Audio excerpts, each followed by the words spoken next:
You're listening to the Deep Purple Podcast, a fan podcast about one of the most legendary bands of all time, Deep Purple. We take a look at the music, history, and people behind the band Deep Purple and beyond.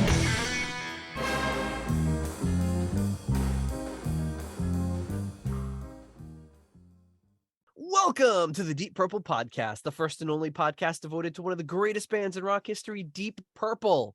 Today's episode is episode number 188, Whitesnake, Slide It In, UK release. And coming to you from the suburbs of Chicago, where pants are optional. I'm your host, Nathan Beaudry. I got to admit, I'm intrigued. And coming to you from the suburbs of Providence, I'm your co-host, John Double Vax Matola. Oh my God, double vax? Like, you got your second booster? Yeah, I went today and I got my second booster and flu shot. Oh yes, I'm scheduled to do that next week, both of those. So expect me to be out of commission tomorrow, folks. glad you didn't do it yesterday. Yeah, I know. It was well, I've been meaning to do it. My doctor I had to schedule another appointment, whatever. He's like, you just go do it at CVS or whatever. So I made an appointment last night. I figured, you know what, get it out of the way today. I'm off tomorrow. Let's see what happens. Yeah, me and my wife usually find a day where the kids are at school, and that's our big date. We go to CVS together and get our flu shots, like a bunch of old people. I haven't had the flu in years, like so long. I haven't since I've had the flu. Yeah, me neither. I mean, typically, like even before COVID, I rarely, if ever, got the flu shot, and I was always fine. But these days, may as well just do it for the price of a sore arm. Why not? I know some years they're like, oh, it's 20% effective. You're like, freaking great. But some years it's more effective. They don't really know until after, like how effective it's going to be. But whatever, it doesn't freaking cost anything. It's just good to do. And I didn't really start doing it until I had kids, because I was like, I don't want to give them the flu. Oh, that's true.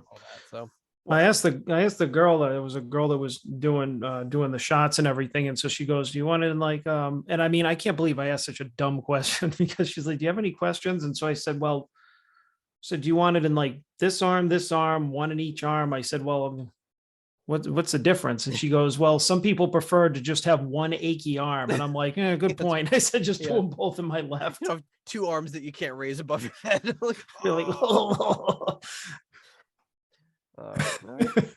All right. So tell me, why are pants optional? Well, here's the thing. So I got home from work and I was running around. I got dinner ready for I didn't get dinner ready. I was on my way. Jen broke her phone and was getting a new phone, and she couldn't communicate. And she was running around, and I was like, you know what? I'm just picking up some Chinese takeout, which was great. Picked that up, and then I'm like running around, and I'm like, okay, I'm gonna go do the show, and I'm like, you know what? I got a few minutes, and I have to wear pants at work. I don't have to wear pants when we record, so I was like, but I'm wearing pajama pants, full disclosure. But I was like, I'm not going down there in my full belt and work pants. So I was like, screw that. I just take a nice shower, getting some comfy clothes, and really settle in for some Whitesnake. Why feel like I'm having a day at the office when I could be relaxed? Yeah, and I mean, really, for a Coverdale episode, pants optional feels kind of appropriate. For a Coverdale episode, I should be wearing no pants, pajama or otherwise. But hey, so I got a response to that. To that text. So you'll have to give everyone an update of what's going on here on your All right. phone. So before the show, I got a text from an unknown phone number, and I said to Nate, like, this is a weird text. It was just, usually it's just like hello or hi, right? Just some random number. And it's like, it's spam, but I don't get the purpose of it. Like, it's not like the ones where it's like, alert, your account has been hacked. This is just like, send us your social security number. We'll fix it up for you quick. So this one was just like, have you had dinner yet? I'm telling you, they're going to find some way to screw you over with this now that you responded. No, I just responded once. So I liked yours better, but I'll go with mine. I said, depends who's asking. and it just responded, can I ask if this is Kathy's phone number? I'm Aileen. All right, I'd like to see where this goes. I'm afraid though I might You give should away my say, social you should security say, number. you should say, sure, you can ask. All right, I think I will. Okay. So while John does that, I will let you know that there are a number of ways you can support our show if you want to keep the Deep Purple podcast going. One is to leave us a 5-star review on Apple Podcasts. 2 is you can buy some merch at our Etsy store. 3 is you become a patron on Patreon or PayPal for as little as $1 a month. Help support the show. Goes into stuff that we need to produce the show, albums we need to buy, equipment we need to do the show, and of course everything's right now going towards the new computer fund, so we can replace my aging studio computer, which is still hanging in there and doing a pretty good job. I think it's a great computer. So that's some things you can do. You can also donate on Cash App with $DPPOD. All the links to all that stuff is in the show notes. And speaking of our patrons, coming in at the executive level, our executive level patrons, who we always thank at the top of the show, and any level patron, $1 or higher, gets full access to our Discord channel, our exclusive patrons Discord channel, where you get you'll get notifications like any live streams. To be a part of that, you can record with us live, listen along, and be in the chat. You also get access to our rating spreadsheet. Should you want to just send us an email, and we'll add you to the rating spreadsheet so you can look along and see what we got wrong, which is much. So coming in at the executive level at the $25 uncommon man tier, we have Ovis Nakvi and Purple Maniac. At the 10-pound tier, Dr. Jill Brees. At the turn it up to $11 tier, we have Clay Wambacher, Frank Teelgard Mortensen, Alan Ain't Too Proud to Beg, and Mikkel Steen. And at the $10.99 what's going on here tier, we have Richard Fusey. And then finally, for the executive level, at the $10 someone came tier, Ryan M., Jeff Bryce, Victor Campos, Better Call Saul Evans, and Kev Robertson, his wonderful children, Matthew, Gareth, and Sarah. Thank you so much for your generous support of the Deep Purple podcast. Any response on that text? Not yet. All right, we'll Not keep yet. you updated throughout the show, folks. I'm looking. We'll have to stop songs like midway so you can give us an update. Well, what was your response going to be? Did you have dinner yet? You go. It said you had dinner yet. No, your response was so funny. What was it? I don't remember. I don't know, but it ended with somebody sending a picture of their hog. I said, you haven't? Well, feast your eyes on this. And then they're going to send him a picture or something. My hog. Next week, you'll be John Dick Pick Matola. John, not safe for work. You're receiving the pics, not sending them. There's what patron level do you need to be to get those pics, to get those pics from you? Well, or some people, how much would you pay not to get them? Yeah, exactly. If you pay twice as much, we won't send them. Keep them Maybe away. that's the thing. We just start sending them out. And in order to get these to stop, you have to join in at least the $5 tier. Oh God, that's genius, Nate. Yeah. Mark, I should have gone into marketing. Or we could go into the watch John get scammed over his phone tier. We're gonna have to request more patrons to pay for however they're scamming you out of your money in this one. Yeah, exactly. If you want to hear the answer to John's next text, please contribute an extra $5. Patrons only. If to follow this text chain, patrons only. Yeah, well, if it's really good, I might not reveal what the next answer is if I get one. Oh, okay. Yeah. Well, so we'll see. All right. So big news. Right, John. John can't hear it, but you can. All I saw was this. It's so weird. I gotta look through my settings and see. We've been talking about this for weeks now. I can't figure out why you can't hear it. Just you made this big grand motion and no noise. Yeah, well, no noise happened. I'm telling you, make sure you start tuning into the audio podcast so you can hear it. But hey, we got a new Apple podcast review. This one comes from Hey-o. What? Oh, is that about the? Or did you get a text back? No, hey-o about the new patron. Hey-o. You were looking down, so I thought you got a text message.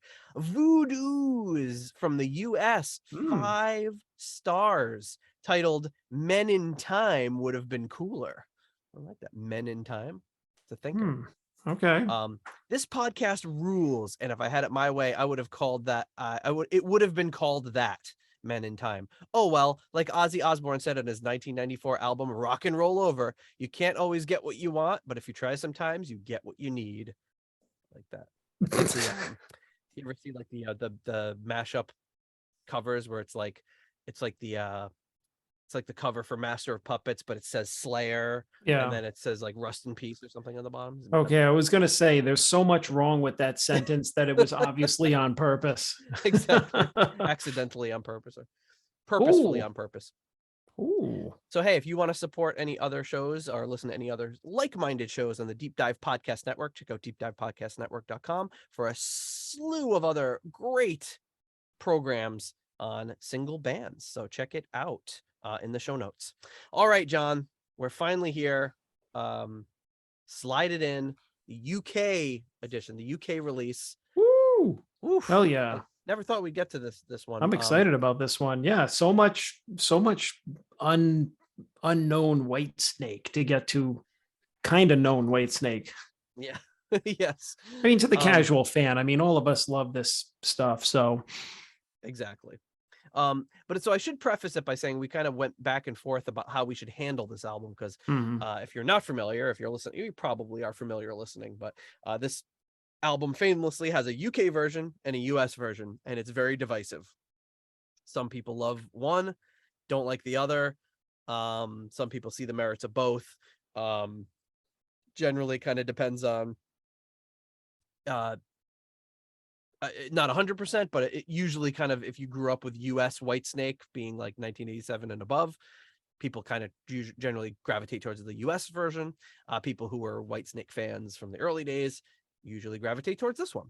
But we are going to do the full UK release, and then next week we're going to do the full US release and kind of do a compare and contrast, as well as giving rankings to this. So we want to see how well do we like the song. Do some songs gain ranks or lose ranks based on the version that we're listening to in the production?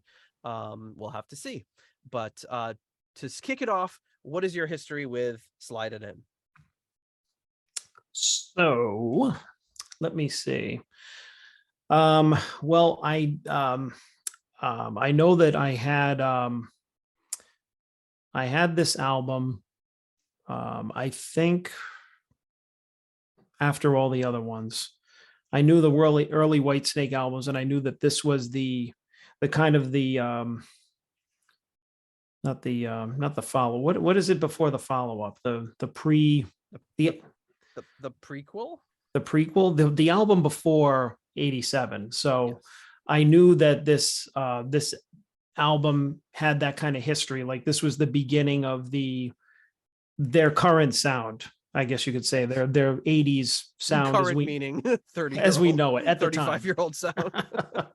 At the time, right? This is the beginning of that more metal sound and less bluesy Whitesnake sound. At the time, all I knew was the US version, and I was really interested to see if there was a music video for Slow and Easy, which is where I was like, hey, Coverdale didn't have blonde hair, so obviously I didn't really see him in Deep Purple yet. I just wasn't used to that, or actually maybe I did. I can't remember, because there's no way that I was into early Whitesnake before Deep Purple. No. But yeah, I didn't know about the both versions, or I had read about both versions, but didn't know that both were available until eventually, of course, they made them available on. I think they made them available on a double CD, right? Or something like that. I think in 2009 they did like an anniversary one where they had like both of them, but back then I don't think they had a combination that I'm aware of. Yeah, I mean, I thought it was good regardless, because I mean, I like that production and that style of music. As we're going to get into the album, I think the songs are great anyways. So I was stoked to find out that I could hear both versions. And at the time, I thought that they recorded two different versions. So I mean, when I heard like the beginning of like the UK one, I was like, this kind of sounds the same. Not realizing that there were different guitar parts or different production, whatever, but it was all like the same tracks or a lot of the same tracks, which I mean, it sat well with me later because obviously there were enough differences to, like you said, compare and contrast. And I'm not going to spoil. I'm going to try not to spoil which one is my favorite, although I do love both versions, but I do have a preferred one. I Um, do as well, and I'm wondering, will it change in listening to them in this format? We'll see. we will see, but yeah, this is a really interesting album. I think now, um, maybe more than before, because I mean, I guess if two versions existed back in the day, like you could have picked both up. Like if you were in the US, you could have picked up the UK version at an import record store or something like that, or gotten a bootleg of it, or however you acquire those things. But I think the album is really interesting now because you have that choice of listening to both. And I remember when I switched to streaming, I was so bummed out when it was on Spotify and then they took it off Spotify because I'm like, Oh, shit. really? I think it's back on now. Oh, okay. But for a time, like I think that the UK version wasn't even available. And so if I was in the mood to hear it, I'm like, well, I'm out of luck. Well, it's confusing and much along the lines of like I forget what recent episode. Well, we've talked about Gillan's super confusing history and discography and the three different basically ways he names his band, but depending on who's on it in it Right. and all that. Whitesnake has a similarly confusing history in that you've got David Coverdale solo releasing an album called Whitesnake. Then you have Whitesnake releasing albums. Then you've got later on Whitesnake releasing basically David Coverdale solo albums, but calling it Whitesnake. So it's this very like, Whitesnake is obviously David Coverdale, but it's a confusing line. And then this album really kind of throws everything off because the two versions basically share basic tracks but are produced differently, are mixed differently, have different musicians on them. Some stuff's present, some stuff's absent. Some musicians play on both, some musicians play on one or the other.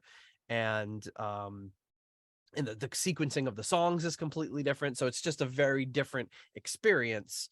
And we'll get into that more when we get into the US version. But to I don't really have a super huge history with this album either. I wouldn't have discovered it like when you were getting into Whitesnake pre Deep Purple. I definitely was long after Deep Purple that I started to get into this sort of stuff. So my history is probably not as long as with yours, but um this album was recorded in Musicland Studios in Munich, Germany, and as um it's been 2 weeks of being sick.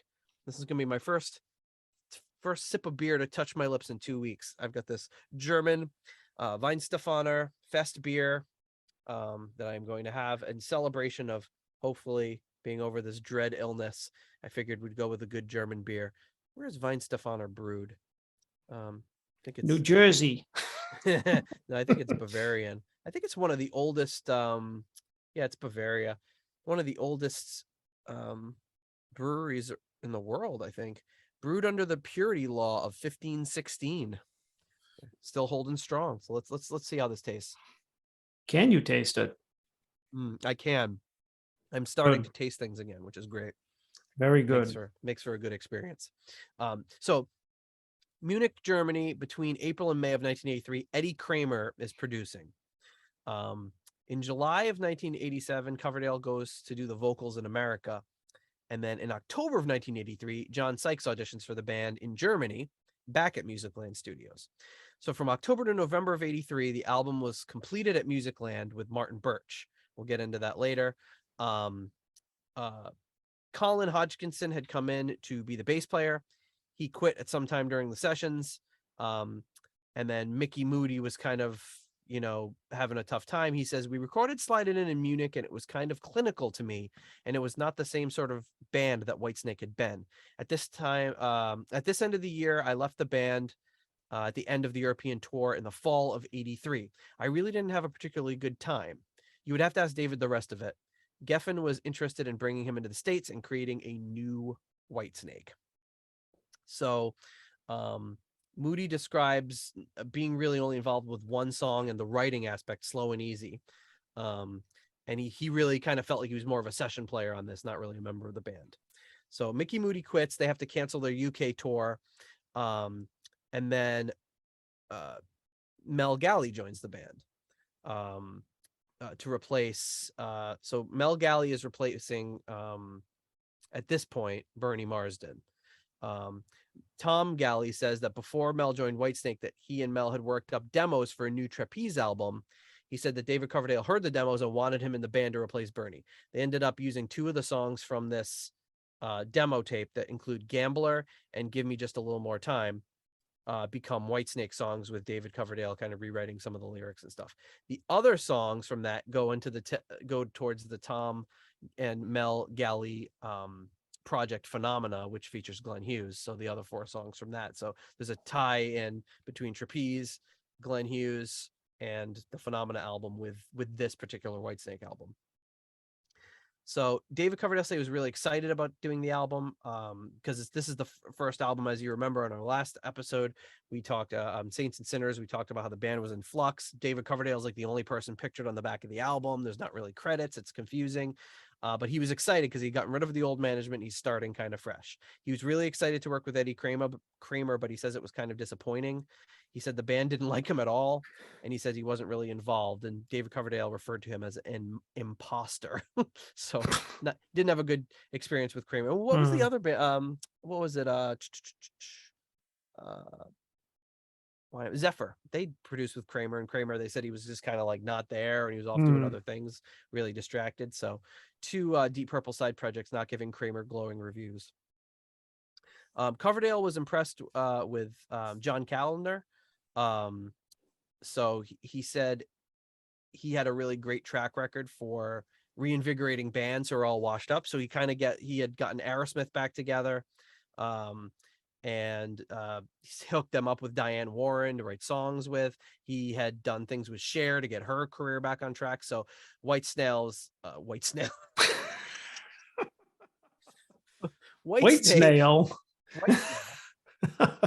It's a lesser known band. What he basically said, this guy is a guy who has a track record with revitalizing kind of washed up acts and turning them into superstars again. And Coverdale was like, I want to hook up with this guy. So we'll get into that a little bit more next week, because there's a much longer backstory about how he gets involved and what his ideas are for creating this US version of the album. But for now, we've got on this album backing vocals credited to the Big Eds and the Fabulosa Brothers. So it's one of those. The Fabulosa Brothers is funny because that's like an old Dave Coverdale band from the 60s. But Coverdale loves to do this, like have this like group that does backing vocals, which is just the guys in the band doing the backing vocals. And he gives them a name. If you look them up, you will not find them credited on any other albums. And then you've got Colin Bomber Hodgkinson, which is an awesome name. So he would go on to work with, he had previously just done Cozy Powell's Octopus album. He had worked with Spencer Davis Group 10 years after, and then later on he hooks up with John Lord and does an album with him. So he got some connections there. Then on drums, Cozy Powell, guitar, Mickey Moody, other guitar, Mel Galley, along with vocals, John Lord on keyboards, and David Coverdale on vocals. So sounds like a pretty solid lineup there. A pretty good lineup. I mean, you can't really shake a stick at that lineup. I mean, I could, but they'd shake back. Yeah, they beat you back with it. Yeah. This album is produced by Martin Big Ears Birch. So that's a good one. I don't know that that's one of his many little names there. Big Ears. I don't know. Probably just because he's good at hearing things. I don't know where these things come from. I know we found The Farmer. We learned about that one. So if anyone knows the story behind where Big Ears comes from, let us know. Okay, so onward we go to the artwork. John, tell me what you think of the cover of Slide It In. Classic Whitesnake. Yes. Actually, this one is pretty good. I always liked this one because even though it's along the same kind of theme, it's a little more subtle than, say, Love Hunter. What isn't? Or even what was the other one? Come and Get It, where the mouth looks like a hoo-ha. So yeah, this one like classes it up. So you got this got this broad hair with like some some diamonds and no, but seriously, you have this. I don't know. I like it. It's very it gives a very kind of like a regal look to it because you have this woman who's dressed very classy, their hands clasped, dressed very nice, kind of washed out photography, almost tried to make it look like a painting. And then of course the requisite snake coming down her neck Yep. and sliding into her bosom. Yep. Yeah, it's really interesting. It's like it's got this I don't think I noticed. I actually had to get my LP out to see. I was like, is this graphic I have like there's like a lot of noise on it, like it looks like Yeah. grainy. But then I got my album out and it's like, yep, it looks exactly like that on the album. But I don't think I noticed it on the ever noticed it before that it had that kind of grainy look to it. Yeah. Yeah. It looks like it almost looks like when you take a picture and then you would like drop it into what was that old program like Paint? Oh yeah, yeah. When it when you zoom in on it, it would get like a Yeah. little yeah. Yeah, or you put that filter on it that just tries to make it look like grainy or old fashioned or kind of like a painting or whatever. But I Yeah, it looks think like putting it's it in Photoshop and then just clicking up the noise a little bit. It's basically what it yeah, looks like. yeah. And then you got the classic Whitesnake logo up in the corner with the little. I like it when you have an understated album cover and then kind of that cursive writing and then Mhm. the two red dots for slide it in.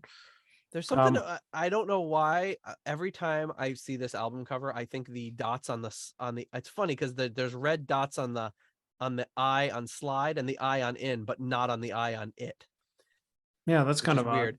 But every time I see it, I like from a distance or see it quick, I think they're little maple leaves instead of dots because they're red. And I'm like, that'd be funny if they did that for like the Canadian version. They just had little maple leaves as dots for the eyes. The Canadian version. Yeah. But yeah, it's a great album cover. Yeah, like you said, very classy, like a classy dress with like very low cut neckline and the diamond studded around the sleeves and around the neckline. And then she's also wearing like a really nice diamond necklace and diamond bracelet. And then yeah, the snake is just kind of it just makes you it conjures this image like what's her story, what's going on? Like she's got this snake that is not white slithering along, or is she some sort of like sorceress, or like what's her what's her story? What's her deal? What's her deal? Um so this artwork was done by Manfred Bray, who did the art direction. He only has like a handful of other album designs, but what he actually has like a huge catalog on, if you check his website, is like um advertising campaigns, like he lists a ton of like Cosmopolitan and magazines like that. So you when I heard that, like the first thing I thought of is just cover up where it says Whitesnake, slide it in and put like I don't know, like some perfume brand up there, and like that could be, you know what I mean? Like imagine it's like Okay. um I don't know. I have know nothing about perfume, so I wouldn't even be able to. Diamonds by Elizabeth Taylor. Yeah, exactly. It's like the So most recent one I can remember. it's probably not that recent. It's by like Elizabeth Taylor. like 40 years old. But yeah, it looks like it could be like in one of those mags because it is very like well done. It's a very well done photo. The photography was done by Jürgen Baron Reich, and he only did a small handful of album covers. I'm not quite sure of the rest of his catalog, but most interestingly, he has credits on the Prince's debut album. You know that picture of Prince where he's just like no shirt and he's just like wild hair on like the cover of his first album. You know that it's like Mhm. a iconic shot. So kind of interesting that he did that and this. Um, there's a great interview which I'll link to in the show notes where David Coverdale is asked about the ads and the tour material that went around for this album. And one thing he mentions in here that they're going to mention is like they had these backstage passes where it was like a woman's mouth and like a banana like in front of it, like going into the mouth. So that was the backstage pass. I checked with Jorg and he was like, yeah, that's for the tour. They had these backstage passes that were like that. So I'm not surprising because it's Whitesnake. But so here's what Coverdale says. And they have an ad that says it's about time you had an honest 12 inches. David Coverdale can't be stopped. Um, so the guy asking the question is asking, were these going to be like album covers, like the banana and the mouth, with the potential album covers? And Coverdale says, haha, no, it was something I knocked up with a graphic artist for stage passes for fun. My God, I would have been murdered had I considered that as an album cover. And the advertising copy in honest 12 inches was only a naughty attention grabber for promo ads in the music press. Just a bit of fun. Then he says about the sleeve creation. He says, there's a funny story about the photo shoot in Munich for the cover. It featured a beautiful 17-year-old girl called Francesca. It was her first modeling assignment, and I have a bloody big snake draped over her shoulders. After a couple of shots, the snake decided to seek someplace warm and started to work its way rather sexily down her chest. Unfortunately, this was too much for Francesca, and she fainted dead away. That was why I had to crop her face out when I did. Otherwise, you would have seen the white of her eyes as she went down. We had to bring in another model for the shoot, and the snake worked amazingly well with her. It even curled up into a very familiar W from the early Whitesnake logo. We used those shots on the inner sleeve and for the cover of the foreplay video collection. I think we may have to swap it around for the anniversary edition just for fun. So that's Coverdale's story of the album cover, which is kind of funny. Then we've got, let's see, on the inner sleeve here, you've got, this is, I think, the second model, which is, model appears to be naked, just like lying on the side. Didn't they do this kind of thing in another album where it's like a woman's like torso and whatever? But I mean, who can remember? The snake's crawling all over her. Then it's got the standard track listing with lyrics, and then there's the other side where it's like the other top of the snake is like going up towards her neck and her head. Then this is the Liberty release from the UK. So you've got the record labels right there, side 1 and side 2. And then the back of the album, the snake here has a little more defined like orange to it, and it's slithering all around the model again. And that's that. That's the Yeah, very, very cool. Even the back, like the backless dress, and it goes all the way down. There are some very looks like it there are goes those really far down. those those angular shapes and everything, and even the top of the head being cut off, even if it was done as like it wasn't intended that way, it still kind of came out to a cool effect because it makes it a little bit more mysterious. If you have it be like a faceless woman as opposed to somebody with a face, you're not Yeah. tied to like that one person. It's just kind of more mysterious. Yeah, it makes it a lot more mysterious, and it's kind of cool that it worked out that way. They have since released like versions where they actually do show her full face. Like he said, I think he wanted to try some of the other shots just for fun. But yeah, it's an interesting album cover for sure. All right, well, before we get into the tracks, John, we have to thank our core level patrons. Oh wait, any text updates? Let's see. Sometimes these scammers will reach out to you and then you respond and then they ghost you. I ghosted by a It's scammer. like, this guy's lonely. He wants to have a conversation. We're not getting anything out of him. Let's go. Nope, nothing yet. All right. Well, if John has to break away for dinner plans, I'll finish the show without him. Coming in at the $7.77 Keep It Warm Rat tier, we have Michael Vader. At the $6.99 new Nice Price tier, we have Fielding Fowler. At the episode $6.66 tier, we have Steve Coldwell, Arthur Smith, and Anton Glaving. At the $6.65 Almost Evil tier, Mr. Kenny Wymore. At the $5.99 Nice Price tier, Robert Smith, Peter from Illinois, Michael Bagford, and Carl Helberg. And at the $5 Moneylender tier, John Convery, German Heindel, Adrian Hernandez, Jesper Alman, Alexei the Perfect Stranger Slepikoff, James North, Mark Hodgetts, Will Porter, Zwapper the Electric Alchemist, Percival Frequency, and Scott Zerns. Thank you so much to all of you for your support of the Deep Purple podcast. All right, John, this is it. This is the moment you've been waiting for. Are you ready to dig into the UK release and mix of this album? Oh, baby, I'm ready to slide it in. All right, let's slide it in the old CD player or turntable, whatever you want to call it. And here we go with the opening track of the UK release, Gambler.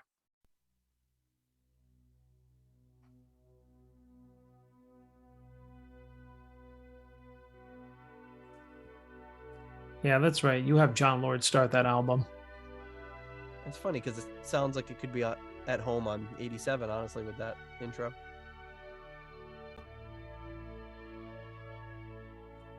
True. reminiscent of Here I Go Again.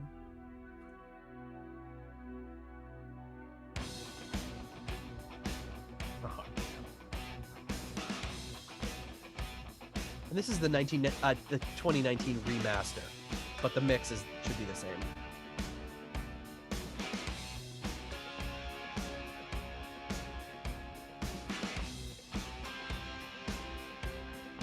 Got that like Survivor kind of feel to it. Yeah, definitely. A little more volume, maybe. Yep. Yeah, there we go. Yeah.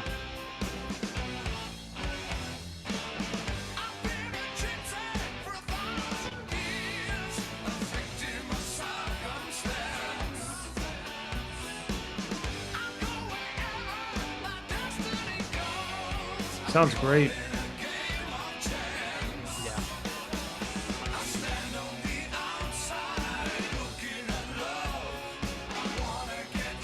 This is written by Coverdale and Galley.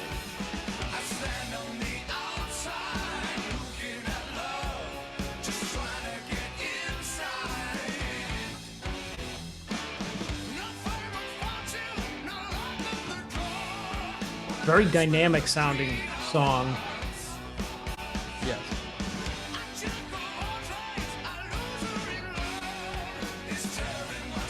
When he starts throwing in all the song titles from the past.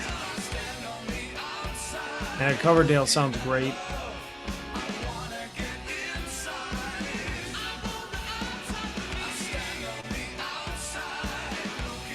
Love how he throws that vocal into the second verse.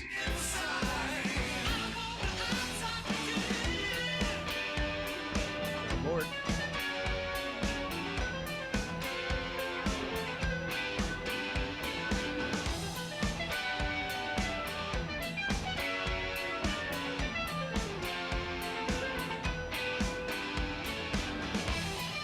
Almost a little Colin Townsend. Here's Mel Galley. That's a great solo. Really early 80s bluesy feel. Love the sound he got on it. Yeah, it's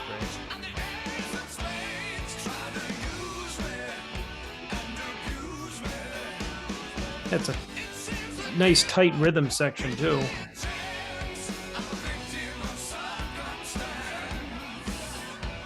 I sometimes forget that this is Cozy Powell. Yeah, right? His time in the band was so brief. But...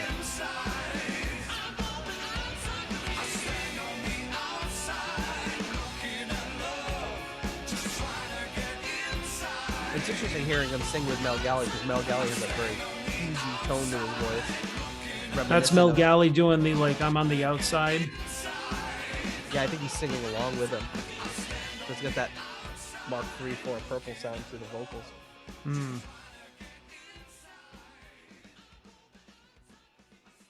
I love how the song kind of fades out like that because it never seems done. Like it always seems to me like they're leaving more, like they were going to reprise it later in the album or something. Because I mean, it's a 4-minute song. Like it doesn't feel like it at all. It just goes so quickly through that whole thing. And then it feels like it's not over. Like it leaves you wanting more. Oh yeah, definitely. So what do you rank Gambler, the opening track of the UK version? So what a great opener. Like you would think that with that fading in kind of soft keyboard, it's like I know that we reviewed albums like that. Like that's a weird choice for an opener, but it seems so appropriate for Whitesnake. It's kind of like it doesn't have the same power that say Perfect Strangers had opening up with a keyboard, because that was a lot more like ballsy, but for some reason it works because then the song coming in is just this great kind of mid-tempo rocker that is just really enjoyable to listen to, and it's got a great vocals, great solo. I'll give it a 4.5. Awesome opener. Well, John, you're reading my mind already. I also give it a 4.5. It's got a lot of great. I love it. It's just got this very haunting sort of I don't know. I don't even know if it's the chorus or the verse. It's such an odd song. Like I don't know which is the chorus and which is the verse. Um, but I think it's that it sort of begins with that chorus. It's kind of got this haunting sound, but then it turns into like this more upbeat, more traditional Whitesnake song, and then goes back into this thing, and then you've got great solos by two great soloists, and right into it. And like I said, just leaves you wanting more at the end. So 4.5 solid. But yeah, it's Great. definitely a different sounding Whitesnake song. Like you can already tell with this, with the opening to this album, that they're starting to go in a different direction, because Yeah. we've had several Whitesnake albums before this that follow that really bluesy Coverdale formula, very loose, yeah, some experimental stuff here and there, but basically it was the kind of the same thing. But everything from the production on up, there's just something really like up a notch about this album. And Um, it could have that different feel too, because it's kind of Mel Galley kind of wrote it. I mm, don't know if he wrote both, but although the like I said, that verse part sounds very Whitesnake. Like it sounds like it could be on another Whitesnake album, but mm. maybe Coverdale wrote that part and Galley wrote the other part. I'm not sure, or if the whole thing musically was Galley and he just did vocals, but it works. But I really like that too. You pointed out it has that kind of like Survivor like opening, like dun, dun, dun, dun, dun, dun. Yep. Just really, I feel like so many bands kind of did that thing Oh yeah, everyone beginning had of to do the that. 80s to get that. But if you do it right, then it's not really copying or ripping anybody off. It's just like another device.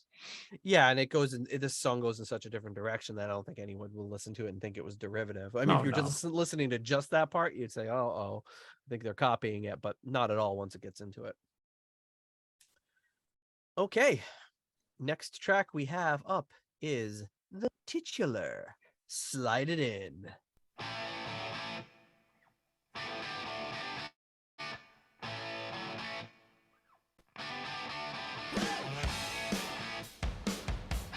Listen to those Or the, drums. They you know, sound so big.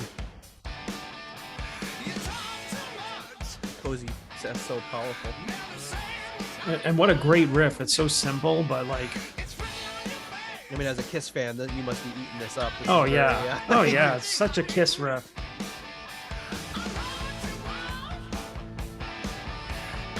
This was a Coverdale solo track.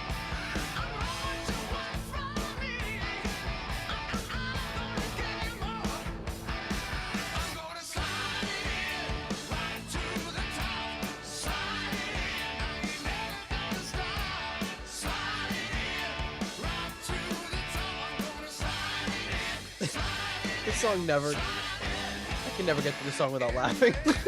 It's just great.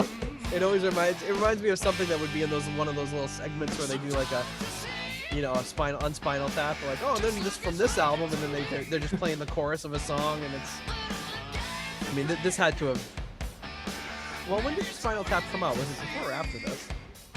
Probably the same year. Yeah, probably, I think it was maybe before, right?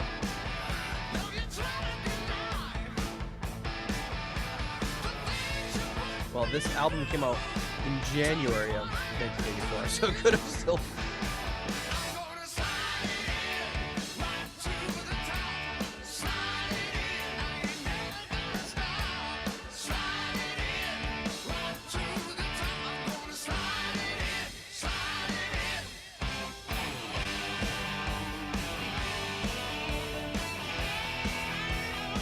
The Mickey Moody solo.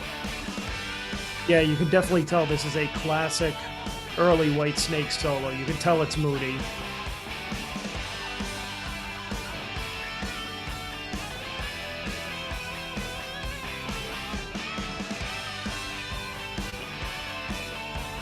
Nice little harmonizing there. Classic Moody. And I love how from the second verse on, the bass mirrors the guitar part in this. First time that I heard that on this version, I'm gonna try not to do any comparisons, but that's one of the things that I love about this version that the US version didn't have, is like the bass in the verse Yeah. going doo doo doo doo doo doo. The first time I heard that, I'm like, oh yes, that's what I'm talking about, baby. That's a little bonus chorus they throw in at the end here.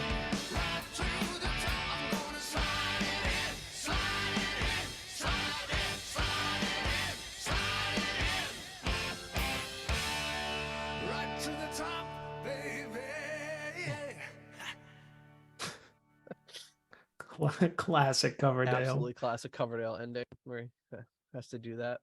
He gets everything. He gets to say one more little dirty thing and laugh. Like it's two favorite things to do at the end of a song. Or like laugh. Oh, what's the other what's the other word? Is it ha? So Like, this one I forgot to mention, but the Japanese release, Jeff Bryce got me copies of all the Japanese release liner notes, which has some stuff about all the songs. And on Slide It In, Coverdale says, Slide It In is more of a tongue-in-cheek. It's about one of the aspects of the games people play in relationships, and it regularly, I think a man and a woman can have a terrible argument in things, and particularly a woman can keep going on and on about it. And the only way I think I've ever found to remedy the situation is to get anatomically conversant, thereby being inspired to write a song called Slide It In. It's actually not about bananas. Then he goes on to say, he says when he was being in like Deep Purple, he calls Deep Purple a deadly serious band, and that when he really liked enjoying like writing songs that were a little more silly, a little bit more lighthearted like this, and you couldn't get away with that in Deep Purple so much. Yeah, that's actually a good point. I mean, it's pretty obvious, but I never thought about it. Is that he is a lot more playful and Yeah. silly and irreverent in Whitesnake than he ever was in Deep Purple. I mean, he on stage he was wild, but I mean their lyrics and their music, he was definitely more serious. I could just picture him like it's like slide it in, baby. Looking over Ritchie just completely deadpan. He's just like we're having a talk later. Yeah, unless you're sliding some potions into that cauldron, I don't want you singing that.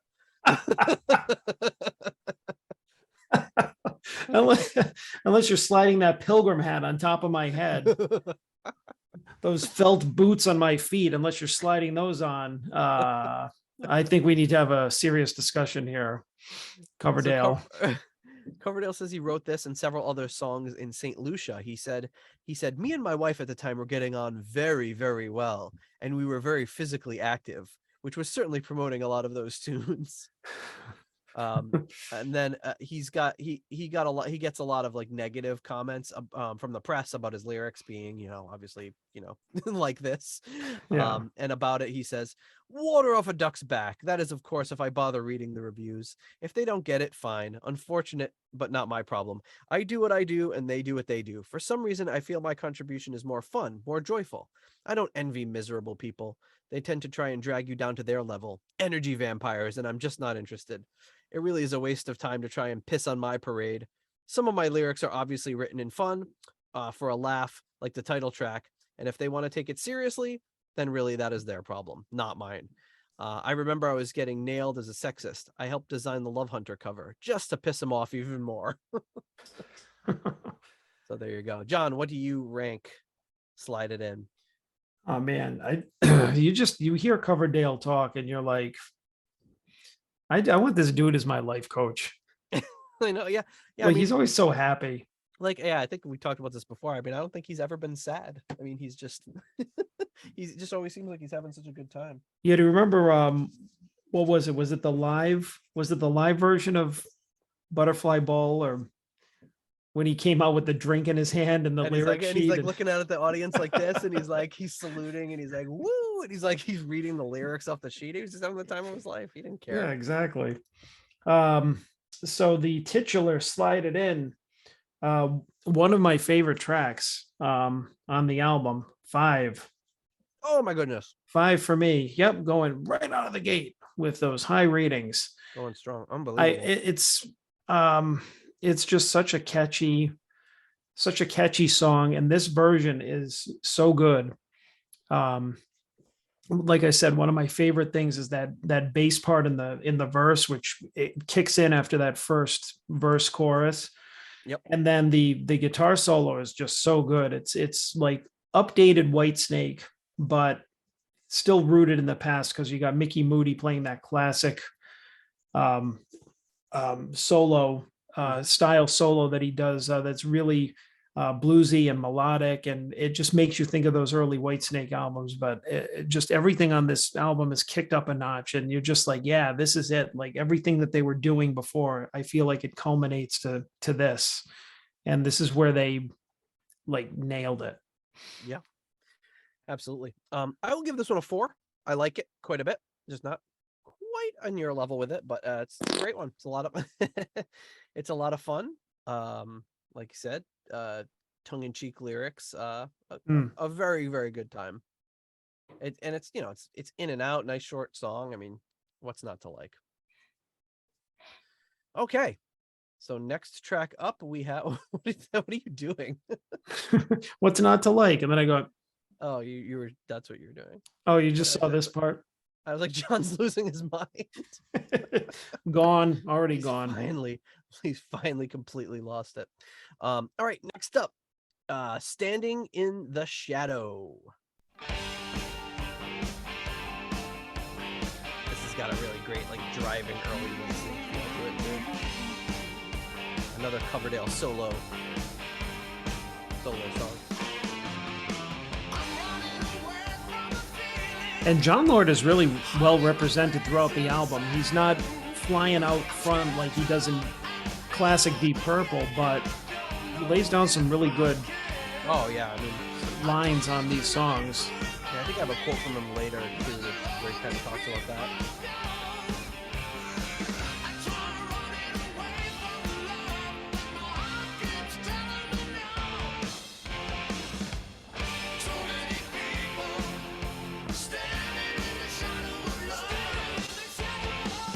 I love how he doubles his vocals with that really low vocal here.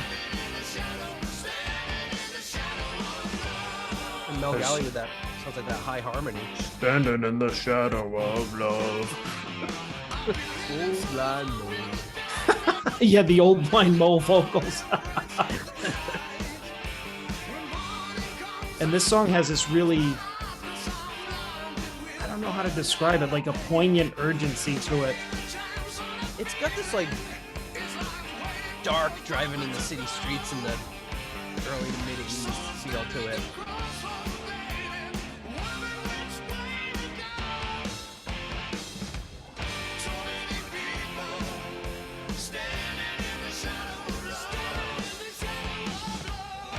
Is that Mel Galley singing that second part? I don't know. It could be. Or it could be Coverdale just going really low. I mean, he can do that. This is a Mel Galley solo.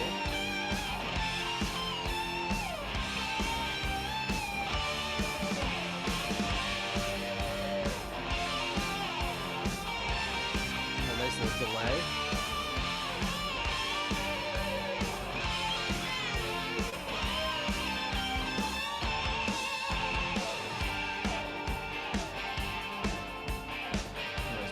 Picking up the hi-hat now.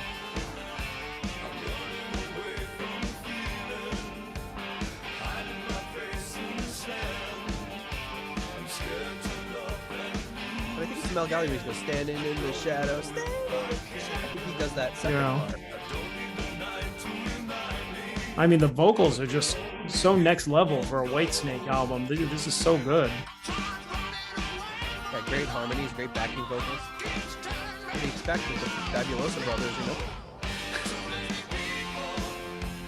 Right here. You know what? I think it is. I think it's Mel.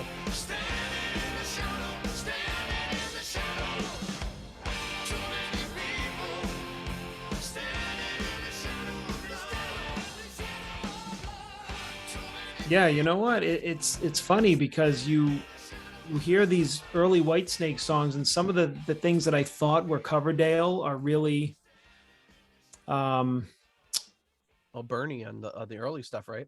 yeah, are really not covered. But they sound like Coverdale because it's singing in the same register, and they just have those really similar style voices that work so well together. I mean, not the same way that say Coverdale and Hughes were. They were really distinctive, but him and who do we think that was? Mel Galley. Galley, yeah. Yeah, because he had that kind of high, almost Hughesy type of voice too. Yeah. In some of the early stuff, but for so many, like without even thinking about it, that high part I always thought was Coverdale. But when you called attention to it, I listened for a second. I'm like, yeah, that's actually not Coverdale. It's got to be. You can imagine Bernie filling in that role on an earlier album. But it also makes you realize too that Coverdale is Whitesnake, but it's like he didn't hog all of the musical highlights for himself. Mm-hmm. So I think that's really cool. He knew what was going to make the song good. Absolutely. So what do you rank Standing in the Shadow? Let's see. Where are we? Standing in the Shadow. There we go. Another great song. I said what I said about it. 4.5. All right. I think we have locked up again. I'm giving that one another 4.5. Just a really great, solid song. Just evokes such a great feeling, and just such a great, like I said, it just takes you. You can just imagine. To me, it's like it got that like dark and gritty 80s sort of song that it feels like that the early Whitesnake. It's I don't know, I'm having trouble putting into words exactly how it makes me feel, but it's just a great composition, great playing, great harmonies on the guitar solo, great harmonies on the vocals. I mean, again, let's not forget Cozy on the drums. Cozy. Let's get cozy on the drums. I'm cozy in my pajamas. He's cozy on the drums.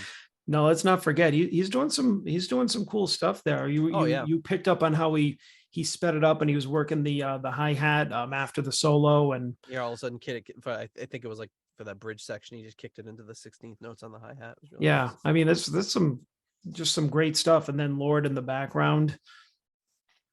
Yep. Great stuff. Awesome. All right. Well, next up, we have a track called Give Me More Time.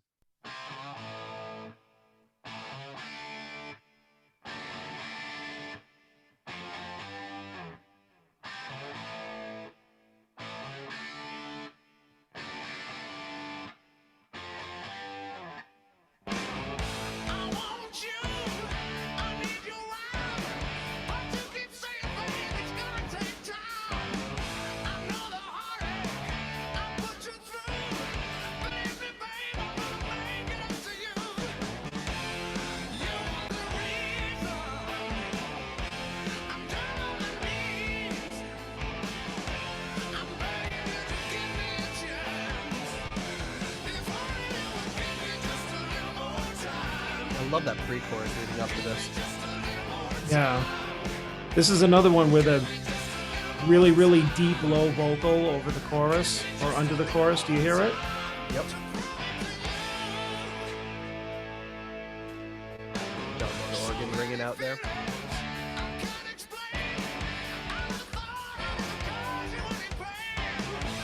Like an AC/DC sort of feel to it in the verse. Oh yeah, okay. Yeah, it's because they're just doing those really big chords and letting them ring out.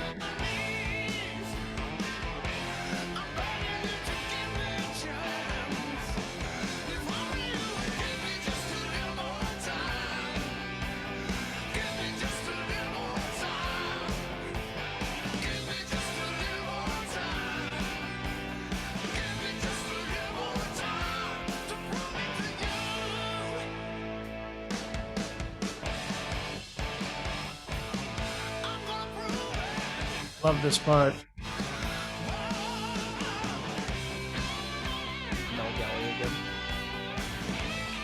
Now, I love how they switch it up. It kind of had a darker edge, and then they like go up a half step or two, and now it's all joyful. It's more like joyful and triumphant, yeah. Yes, triumphant. That's a good word for it.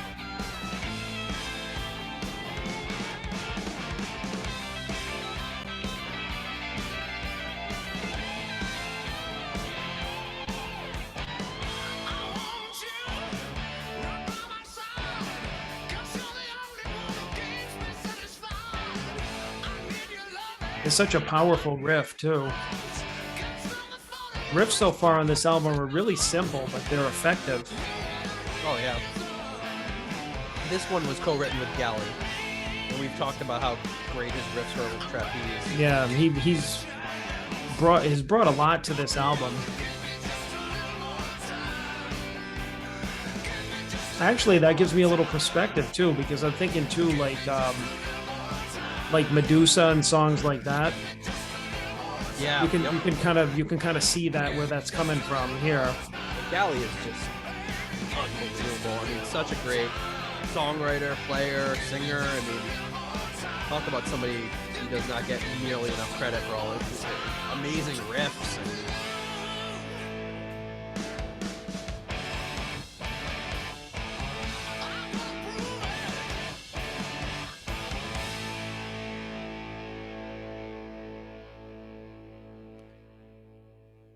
Okay, so this is very reminiscent too of classic Whitesnake, and I say classic Whitesnake like they didn't have like a half a dozen more albums in the past 4 years, but previous Whitesnake.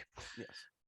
And I can't remember which song it was, but do you remember the one where he was like at the end of the song, or one of the end of the verses, he's like, to get in your pants. Yes. Yep. It's like at the end of the song is a da na na da na na na na na, and then the chord rings out. You think it's just gonna fade to out. get into your pants. But it's like, but that is the difference between those Whitesnake songs and those albums and this one, is that kind of really almost hokey kind of stuff he pretty much leaves off of his vocals on this album, aside from Slide It In. Except for the entire song of Slide It In. The song was Would I Lie to You? Yes, that was it. I lie to you, and there's a to big get long in your pause, pants. to get in your pants. Which is great and it's fun, but Yes. I think that's what kicks this up to be a more, as serious as it can be, more serious Whitesnake album, or a more an effort where if you let somebody listen to it that wasn't into Whitesnake, they wouldn't be like, what is this hokey bullshit? Right? Yep. Yeah, no, I totally agree. All right. What do you give me more time? I'm gonna have to give it more 4.5. Oh, oh, there was a game time decision. 4 to get in your pants. You pulled a Coverdale with that one. I can't. It's like I'm afraid I'm giving these a lot of high marks, but this is one of these albums that I really, really love, and the more that I think about it, I'm like, I can't not give it a 4.5. There's no reason, gut, man. It's got how it speaks to you. It's all that matters. I'm going to give it a little more, 4.5. Hey, why not? I will give this one a 4. Boo. Again, love it. I love booing you. Such a huge discrepancy between our two votes. All right. Well, what's keeping you from giving it that 0.5 there, my friend? I don't know. How do you quantify these things? Doesn't have that je ne sais quoi. I mean, it does have that je ne sais quoi. It's 4 is great. 4 is great. 4.5 is amazing, and 5 is like one of my favorite songs of all time, and I think this is a great song. This is merely a great song. To get in your pants. Get in your pants. All right. So to round out the first side of the album, we have the final track on side 1, and that is Love Ain't No Stranger. Oh, John's I love this friggin' song. Don't give it all away. I'm sorry. It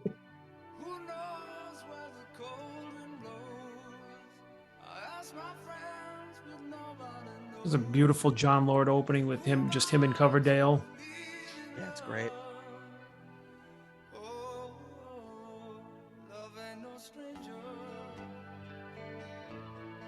Talk about like a precursor to what would come on the next album, Oh, I know, but this is the perfect bridge between the eras. Yeah, that's a great way to describe this whole album.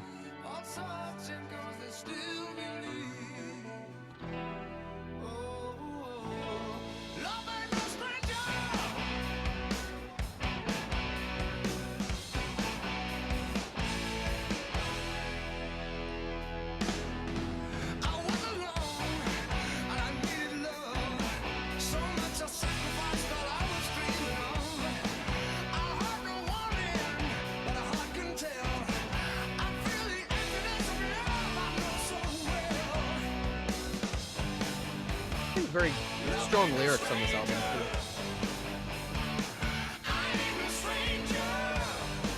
You know, there's that low vocal again under the chorus. I never noticed it this much.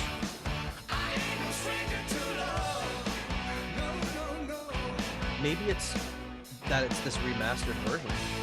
We're picking it out more. Well, I mean, I also haven't really listened to this in headphones before, I don't think. Yeah, that's true.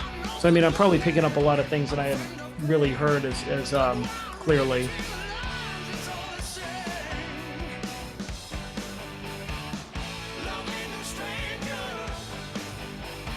What a chorus.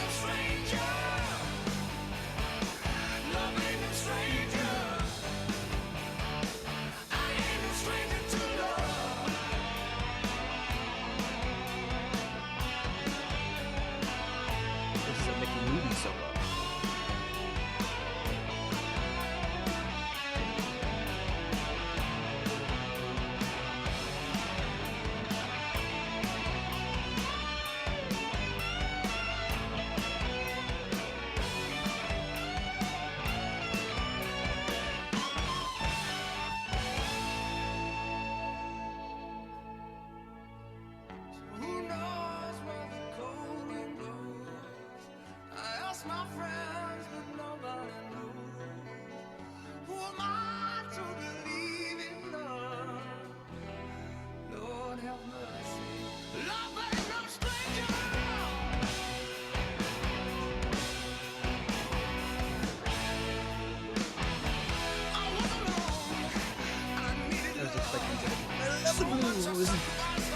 The same, like, I love the blues, they tell my story.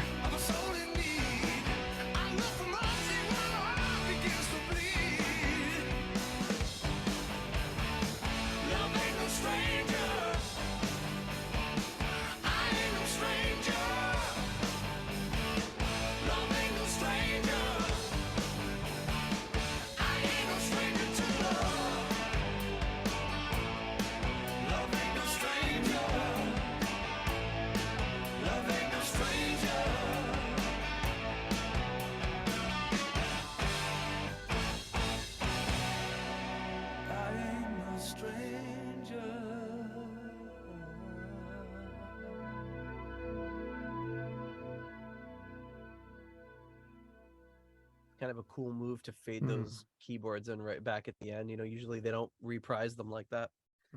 Well, yeah, but when you got John Lord in the band, That's right. come on, baby. All right. Do I even have to ask John? What score do you give Love Ain't No Stranger? Well, now I feel bad because You don't have to feel bad about how much you like something. no, I feel bad because I think I'm going to give it lower than you think. Oh. Okay. Well, no, because spoiler, I think that I might like the US mix of this better by a little bit. enough. But I mean, this is still one of my favorite songs on the album. I just think it's so powerful and such a great song. And you said like a great had a great way of putting it, is like this kind of song, but not only the song, the whole album is a bridge between the two eras of Whitesnake. If you listen to this is more rooted in what Whitesnake was up until this point, and then by 87 it completely became different. And even when you hear the US mix of this, it's still Whitesnake up until this point, but it's still kind of a bridge. Like I feel like if you like the 87 album, then you like this album. Yeah, for sure. I think like maybe some people who got into it for the singles might cherry pick some of the songs off of this one. Sure. But yeah, there's definitely stuff on here that would appeal to those same people. Well, that being said, I'll give the song a 4. All right. There are certain aspects in the song, knowing both versions of it, that I was listening for, and I'm like, it's not on this version. Yeah. So bit of a spoiler, but still, what a great song. I love it so much. All right. I will also give this one a 4. really, really great way to end a side and the side of the album. Really, really works well. Hell yeah. All right, and you know what?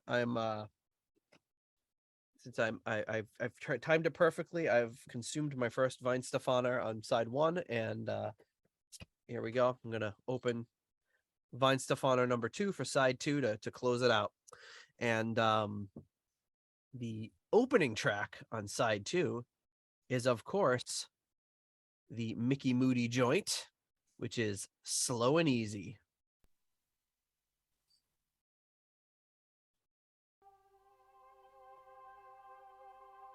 Got a lot of John Lord intros. Yeah, this is what, the album. third one? Yeah. But they're all the same. They're like these creeping. Yeah. These kind of creepy fade ends.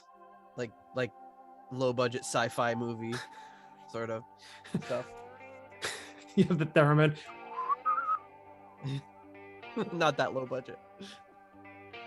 So here you got the slide, so you know you're dealing with a Mickey Moody song, co-written by Coverdale, of course.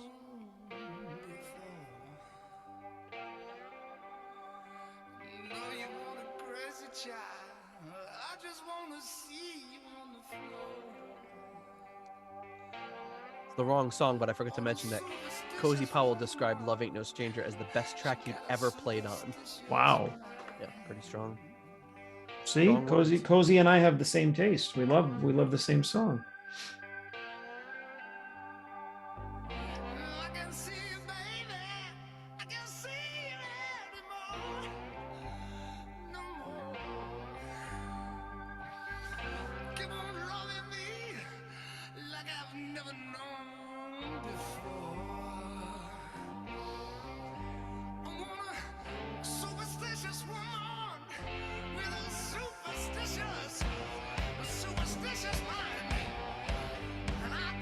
Yeah, very modern day blues.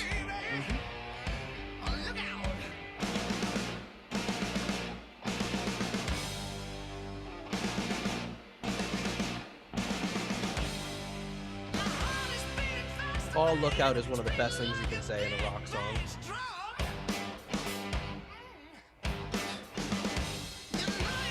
Got that Still in the Night sort of vibe to it.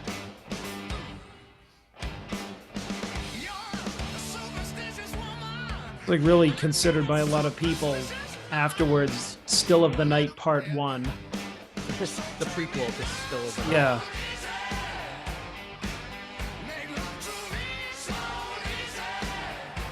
This backing vocals are by the Big Eds, so you can tell it's a very different sound.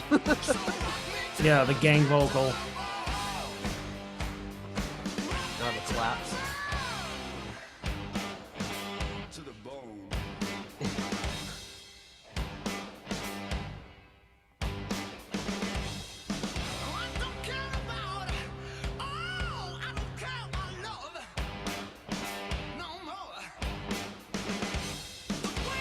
Coverdale said he wrote this one to replace Love Hunter in the set because he was bored sick of singing it.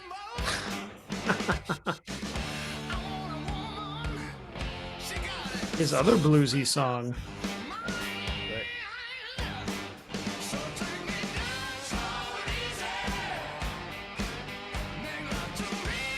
He wrote it during an alcohol-fueled jam session in Munich. That he ad-libbed most of the lyrics and then they cleaned it up a bit for the recorded version.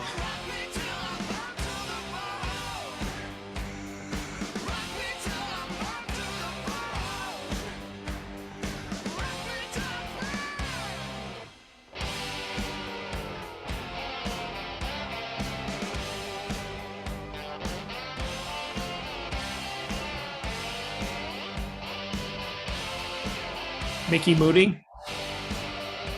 Of course.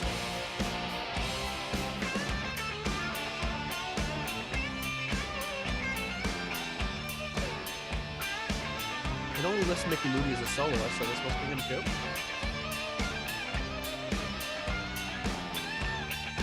I'd say it sounds more Gillan, but I'm not sure.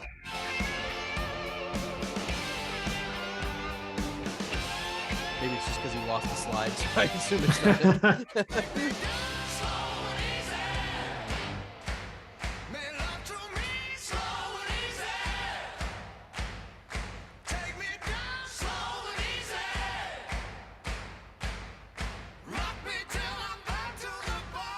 Coverdale called this a new Whitesnake anthem, and you hear why.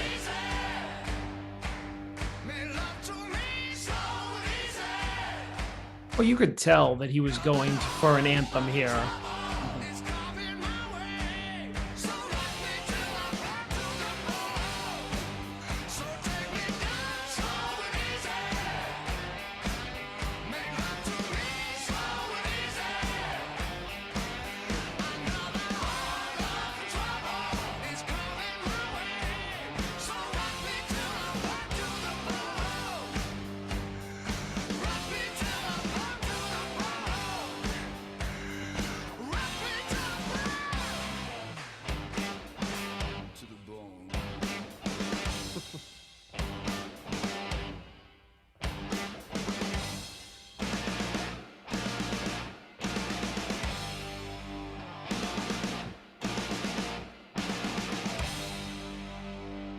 Tight on those hits, man.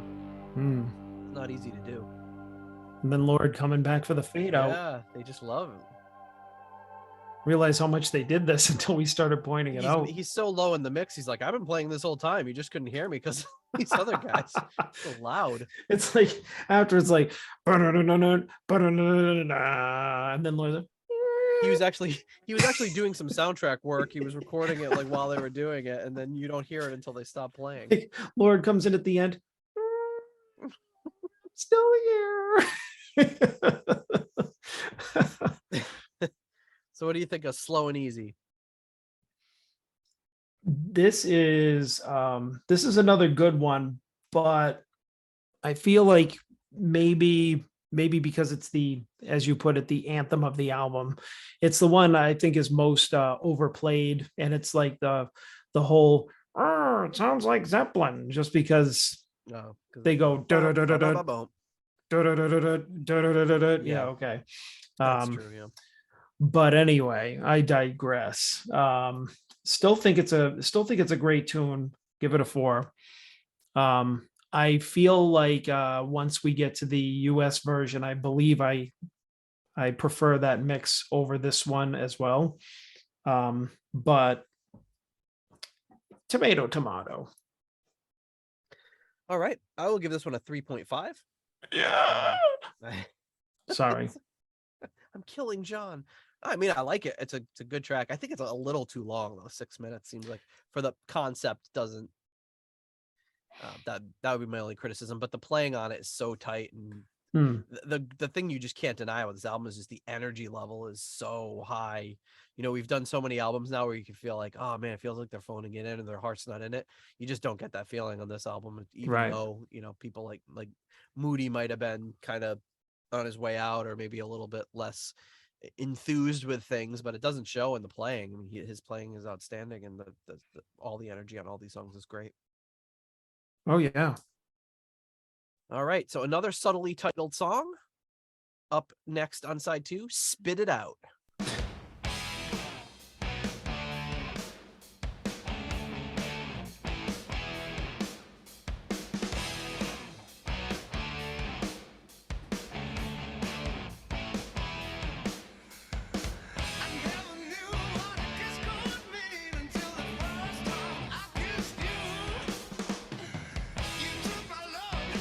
This is another one that has that AC/DC riff type quality in it.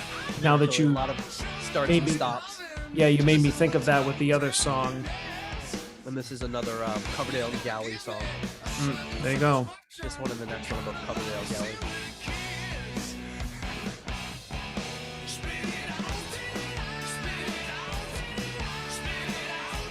That's another one of him and call and response between him and Galley.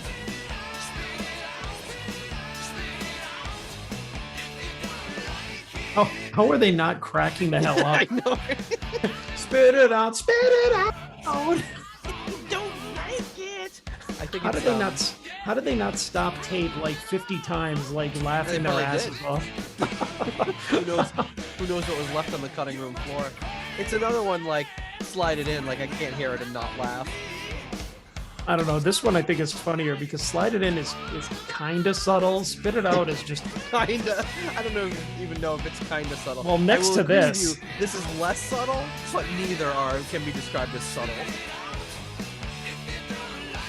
I wonder if they wanted to name the album "Spit It Out" and they're like, "Nah, just option 2. We're not doing that."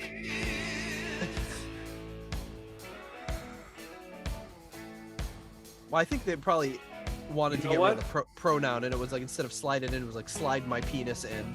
Listen to this part right here. This is very trapeze right here. Oh yeah, yeah. You just need Glenn come in. I picked up on that right away. Wow.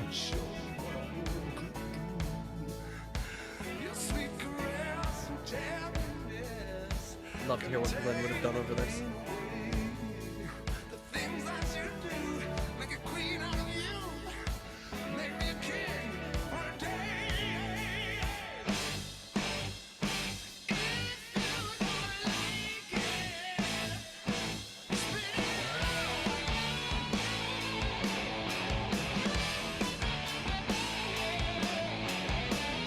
Obviously another galley solo. I like that. It's great.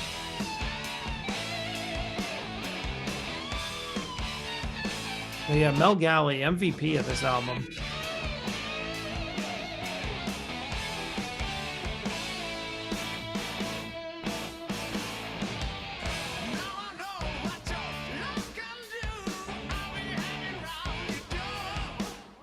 Another one, this riff sounds straight out of Trapeze.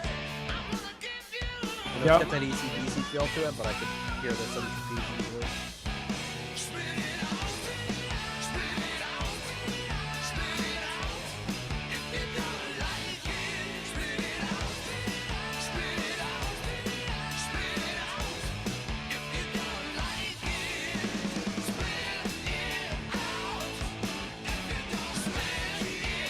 A great ending here.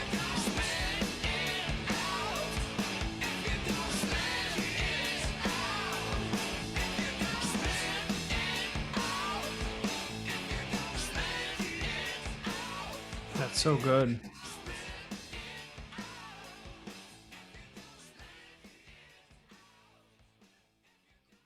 Yeah. All right, wow.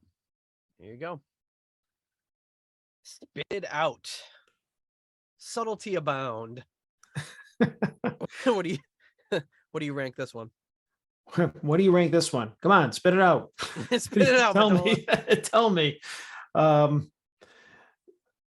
I think it's a great track, but you know what? I'm gonna have to give it a 3.5 because hearing it now, I can't get past the chorus. Like every time I heard it, I'm like, this is just freaking ridiculous. Like It is ridiculous. It's like I couldn't take it seriously. Like there's, but the thing is like they're singing it with such conviction. They are. They're And that's why it's so funny. And that's why it's so funny.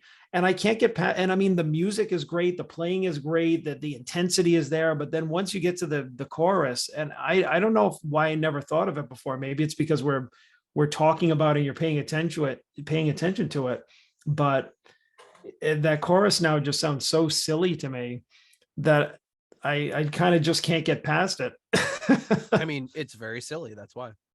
But I mean, that wouldn't stop me from listening to the song again. There's just, it fits right in on the album. It's so good.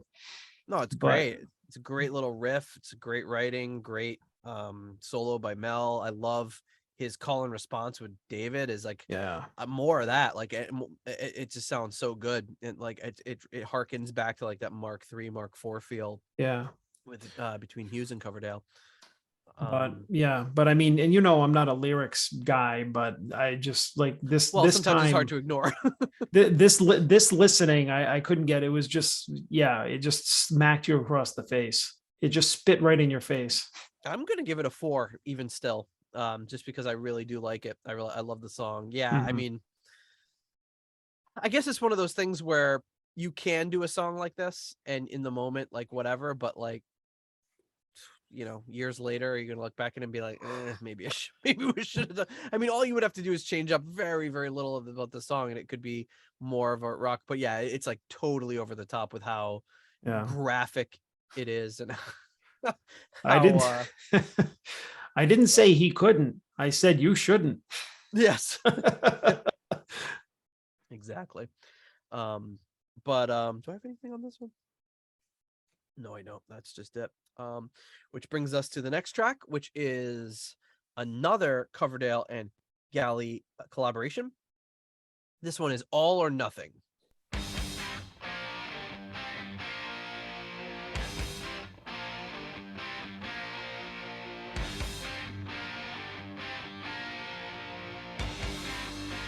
Great riffs.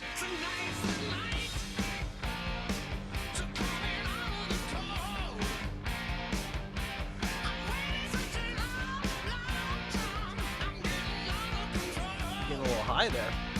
Yeah.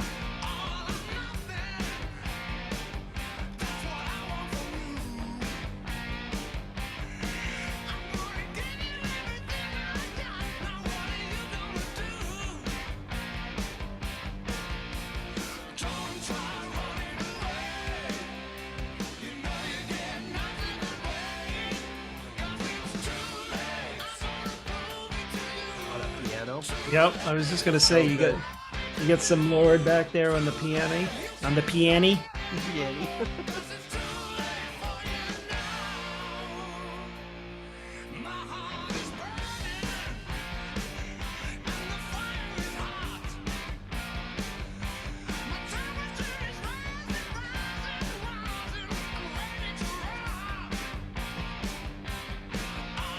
What? He's just so horny on this album. I can't get over it. He's just. I mean, he always is, but on this album, it's just. I mean, hence the title. I just saw you grinning and ready to say something. I'm like, what? You're like, he's just so horny. And it's like you're David Coverdale. He's probably getting laid 10 ways till Tuesday, and like he's still so horny on to write all these songs. Like, what is it gonna take to calm this man down? Like shoot him with a bear tranquilizer or something.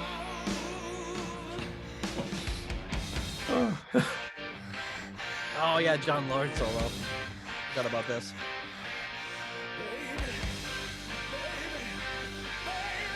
Unexpected treats.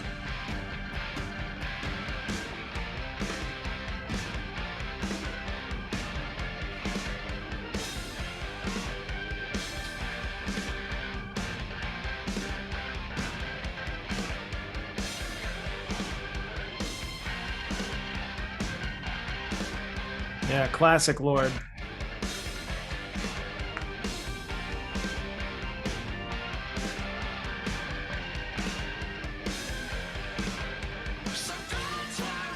So good.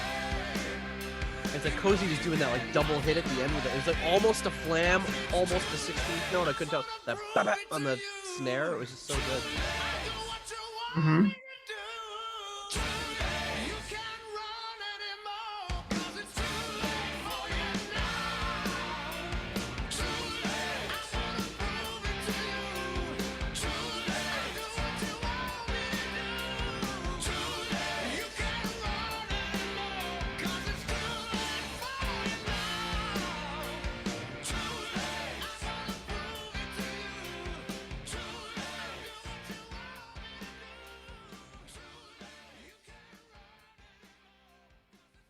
I love See, it. when You you, just get it. when you listen to the Everything, song, you gotta go. He's like, I'm ready to rock. He's like a classic Coverdale. I'm gonna give you everything I got. He's always gonna give you everything he's got. What he's got is a lot. And not a farthing less. Yes. What do you think of All or Nothing? It's got to either be a 1 or a 5, right? It's all or nothing. Oh Hey-o. no. Hey-o. What a dilemma. Yeah, what a dilemma. Yeah, this was another good one. I'm gonna give it a 3.5. I mean, I'm still feeling the riffage, still feeling the power, the good songwriting. We get John Lord solo Hmm. finally. Although that is something that I noticed that on this album, we're not complaining about John Lord not getting enough moments. I think because Well, I think the thing is, like, on a Whitesnake album, when he gets a solo, it's a bonus. On a Deep Purple album, when he gets a solo, it's like that's what you expect. So, like, when exactly when you're talking about a proper Deep Purple album, you need more John Lord solos. right, When you're talking about a Whitesnake album, yeah, you could go a whole album with no solos, and you can kind of get away with it. right. Um, Overall, the song definitely was catchy. Some reason doesn't hit me 100% like it does some of the earlier ones, but that doesn't take away from it too much for me, just Mhm. a little bit. All right, well, you know what? I'm gonna give it a 4.5. I love this one. I Oh, love Lord's like keep like simple piano thing. Like just throwing. It reminded me of like Jane by Jefferson Starship, like the way the ding ding ding ding ding ding ding ding ding ding ding when he's just hitting those whatever quarter notes or eighth notes, yeah. whatever the hell he's eighth note chords on the piano. It just sounds. It's just such a great sound. It's reminiscent of that era and that time, and it gave it this song this like sense of urgency. And yeah, just great. I love the arrangement. Great song. Really good. All right. Well, I hope you like love because the next two songs are about love, and indeed, all of the songs are about love in one form or another. The Just next don't get any song. on you. Make sure not to get any on you. Ayo. All right. Next song, "Hungry for Love."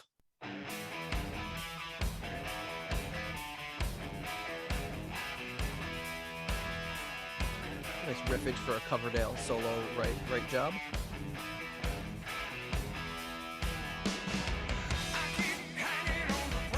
Because um, what's his face didn't help write this one. Nope, not according to my sources. Huh. The beginning sounded like it would have been a trapeze riff. Maybe Galley was rubbing off Galley, on that's it. Coverdale. I don't like what's his face, Mel Galley.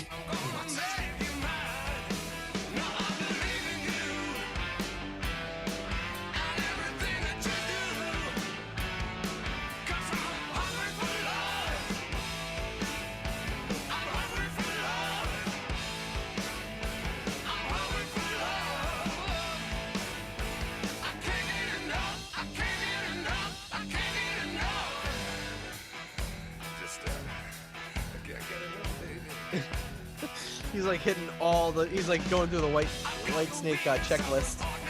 The part where I kind of laugh and talk a little bit. Check. Horniness. Check.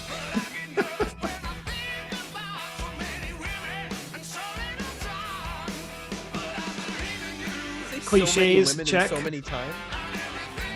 Cliches, check.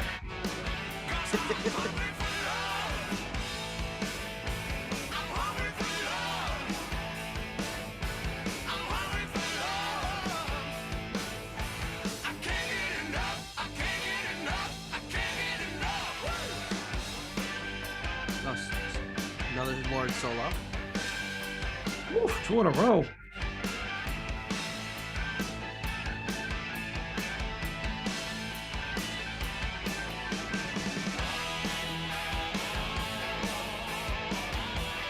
Woo!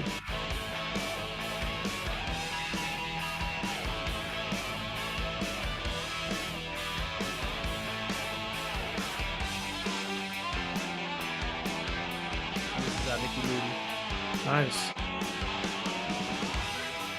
Great solos.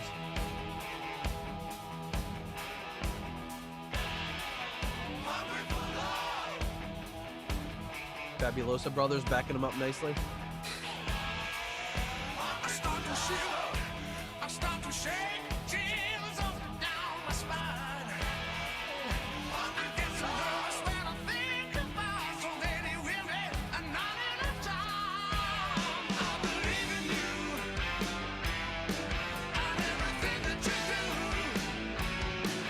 Drum sounds great on this.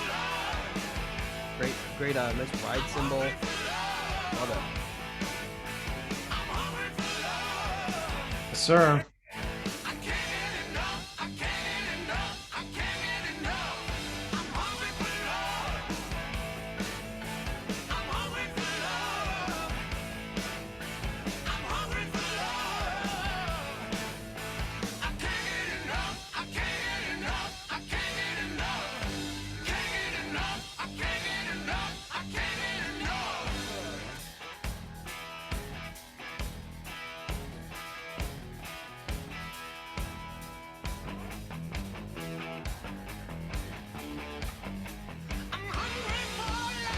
Really cool, like at the end there, the bass and the guitar double each other on that little riff.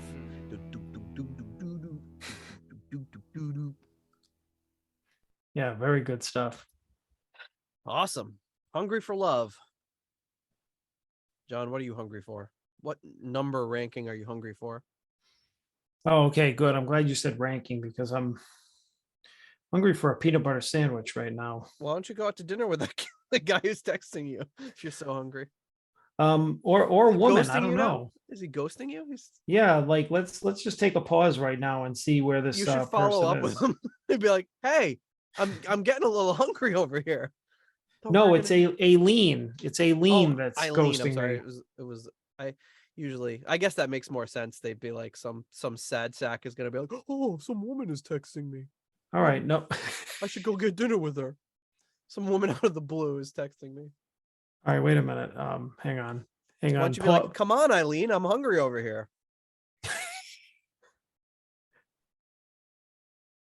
Are you texting her back? Yeah. You just need to take over in this situation. You need to become the scammer. Hey, I'm trying to make a reservation. Could you give me your credit card number? I No, want to get us a nice table. No, I wrote,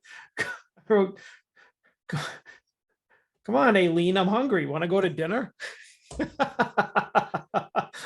Just be like, hey, listen, all I've got is cash and they need a credit card to hold the table. So just give me your number. I promise I'm good for it. I'm going to get us a nice bottle of wine. It's going to be a wonderful evening. Be like, hey, give me your credit card information and I'll hold the table. See if you can get them to block you. That would be awesome. That's the goal right there. All All right, right. so Hungry for love, John. How do you rank hungry this for one? love, eyes on the prize. All right, we're back. Hungry. Oh, what did I? Oh, I already gave it something. Give it 4. Give it a 4. Give it a 4. Yep, I All give right. it a 4. And Give it a 4. I'll tell you why. Because that's a great song. Yeah, Well, I there you go. really no, I really thought that oh, how come I keep Mel forgetting Galley? this? Mel Galley. I keep wanting to say Mickey Moody, but I know that's not it. Mel Galley. You know why? It's because the M's, you know. The M's, yeah. Yeah, Mel Galley. I feel like now that I know that he had such a hand in songwriting or remember, I really thought that this was one of his riffs because it was really reminiscent of um something from Trapeze, but maybe it's just me wanting to hear that. I don't know. But either way, regardless, it's another catchy song. We get a 2 for solo in this. We get some John Lord Yeah. and we get a guitar solo from Moody, right? Hard to go wrong with that. Yeah. So yeah, this is and there's just so many little things in there that we're noticing.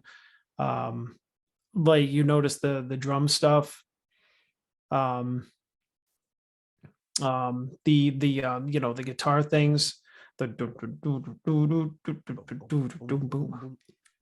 while you were talking about that, you missed at the end, Coverdale did some heavy breathing.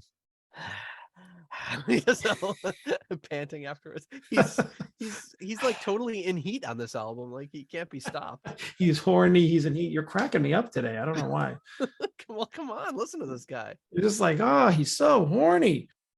It's like, could somebody please get this guy laid? It's like he just had sex like 20 minutes ago. I don't know what you want us to do. We can't keep up with this guy. His libido, my God. Unbelievable, man. All right, but anyway, yeah. I will give this a 4 as well. Great track, great performances all around. Great 2 for solo, like you mentioned. What's not to love? The only thing I don't love is that we're coming to the end of this album. Oh, With the final track on the album, and that is of course the Whitesnake classic, Guilty of Love.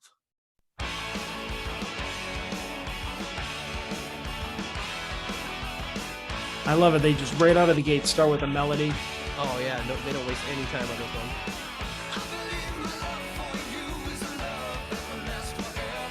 And I love how upbeat it is.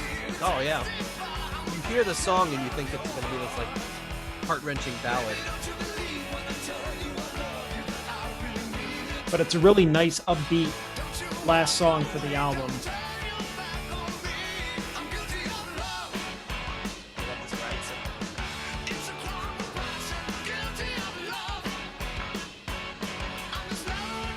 Do you hear that in the background, like that really dong? Like I can't tell if it's the bass or if it's Lord hitting like a really low piano note. The bass is just kind of chugging. But just listen on the beat, like dun dun. I think it's the bass. It just sounds really fat. It's almost a little ahead of the beat almost. Well, it's more prominent in the chorus.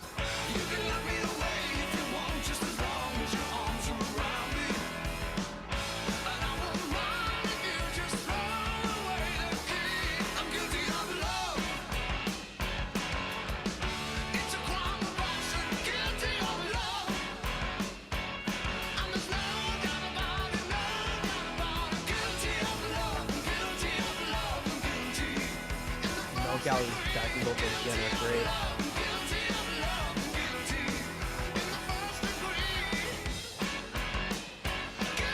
Totally throw them in the first degree to make it all technical. Mel Galley's vocals are like a more disciplined hughes. Yeah, yeah.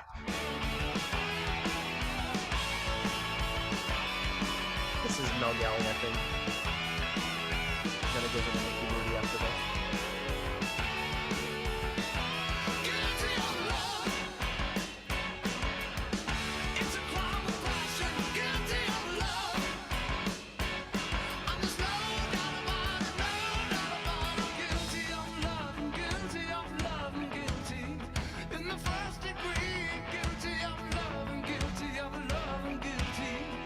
In the second degree. What if he's guilty in the second He degree? needs to get really. If this is JLT, he'd be throwing all 5 counts.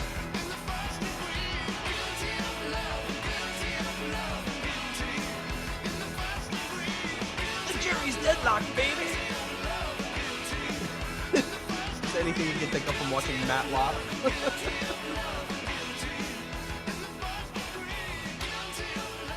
I could listen to this chorus all day. Oh yeah. So good. All right. So in the Japanese liner notes, Coverdale says, just a very simple and honest love song, which my daughter asked me, Daddy, how can you be guilty of love? And unfortunately, I couldn't give her an answer. It's just an own-up song that I tried to be clever with words on. Very simply. But it's just basically a very simple love song. There you go. All right, own up. What are you guilty of giving this? I'm guilty of a 4.5. Woo! I feel like every time I'm giving something a 4, I'm like 0.5. Like you have to drag it out of me. 4.5. To get in your pants.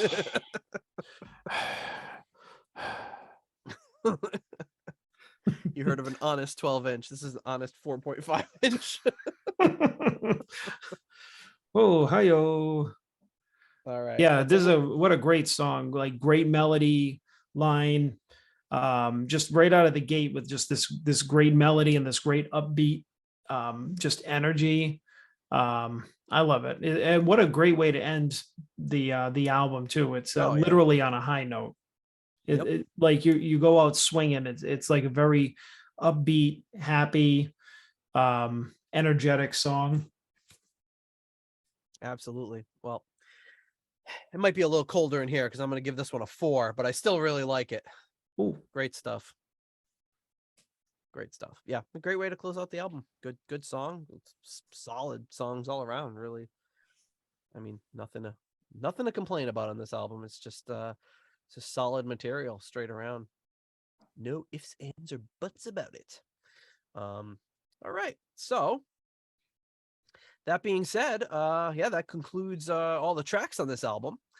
And while I dig up the while I read off the patrons, why don't you get ready to bust out that spreadsheet?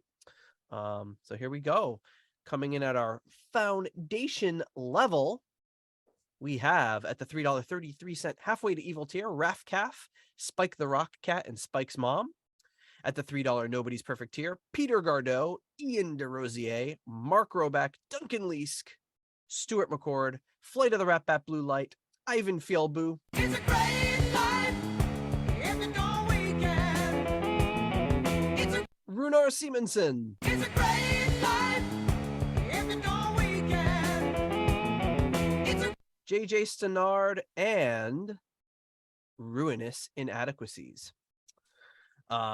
At the $1 made-up name tier, we have the Guilty of Leaks, Leaky Mausoleum, Stephen Somerville, the Concerto 1999 Fanatic, Hank the Tank, Private Eyes, Ashen, Lionel, Blackmore Tights, and John Maselli.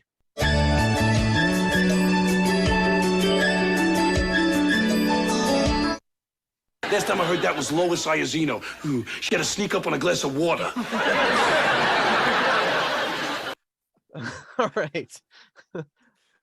So there you have it, folks. Our amazing patrons. And you know what time it is. We're just busting out the spreadsheet, and he's fumbling with the tabs. Oops, he sorted it the wrong way. Now he can't tell what is bad.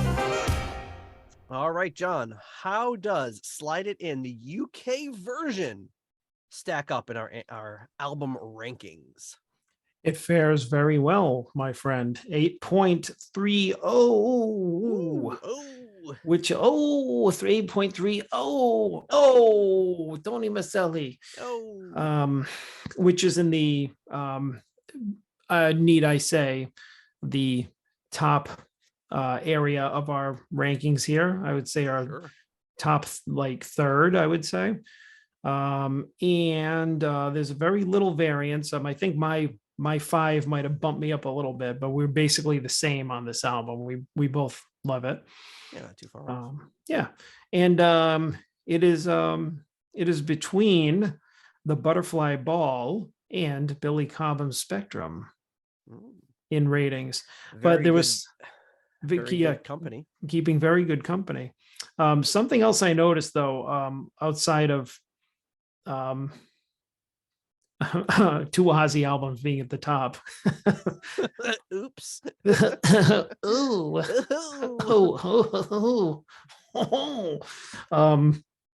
That everything like a lot of things above it contain David Coverdale. Yeah, that's true. Because if you look at it, you have the Butterfly Ball, you go up Burn, Come Taste the Band, Stormbringer, the Wizards Convention, Whitesnake, California Jam, those all involve David Coverdale. So it's very clear that if there are two things that these two hosts love, it's David Coverdale and Ozzy, two of the wackiest frontmen in rock, and two frontmen who are not very similar.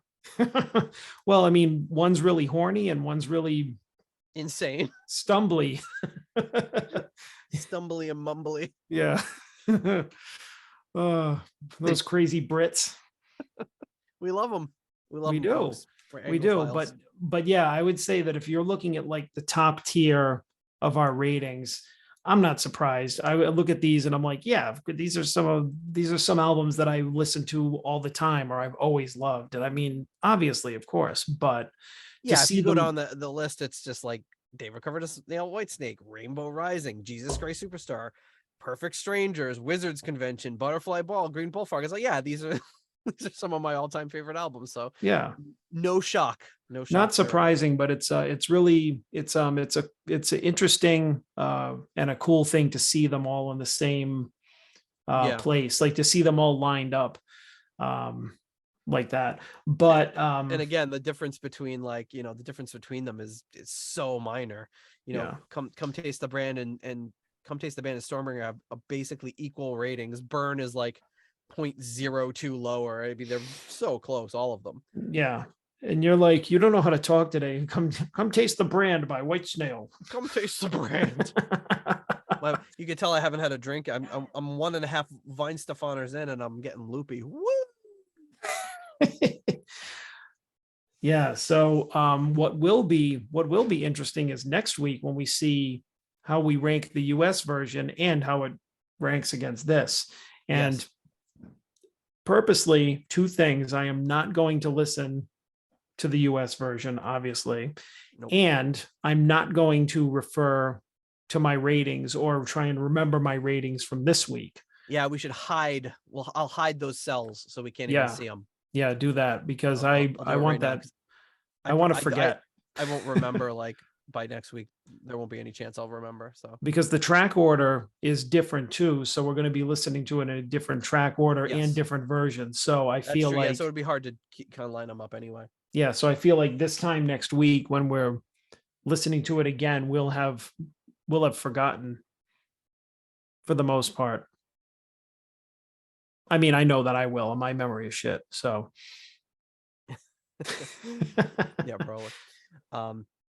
Okay, so to wrap it up, this the UK version was released on January 30th, 1984. It peaked at number 9 in the UK on February 11th, 1984, and it would reach number 1 in Germany. Shortly after recording it, Galley was badly injured in a fairground accident. He suffered nerve damage and everything, left him unable to play the guitar. So that's why he didn't continue on with the band after this and after playing with them briefly. So wait, unable like forever or just then? I think he was able to because he went and did the Phenomenon and everything, but I think it was a long recovery. Oh, okay. John Lord describes working with Eddie Kramer as being happy to work with somebody new, but then he says, "I'm really chuffed with the album. Very, very chuffed indeed." He adds, "The songs, I think, they are the best David's written for some time." Lord goes on to say that he found it difficult to write with Whitesnake, and that his role was more as to be the best keyboard support possible. Lord says, "To me, this is what Whitesnake has always been and aiming at. It's not so much your bog standard rock and roll band or a hard rock band, but more modern R&B band, which I'm glad to see is happening.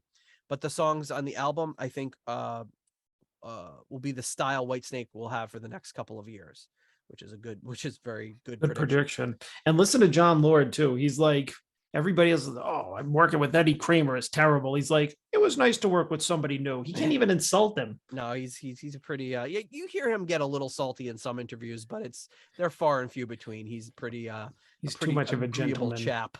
He's too much of a gentleman. He is too much of a gentleman. That's his main problem. All right, do you want to get into some reviews here? Some of the UK reviews?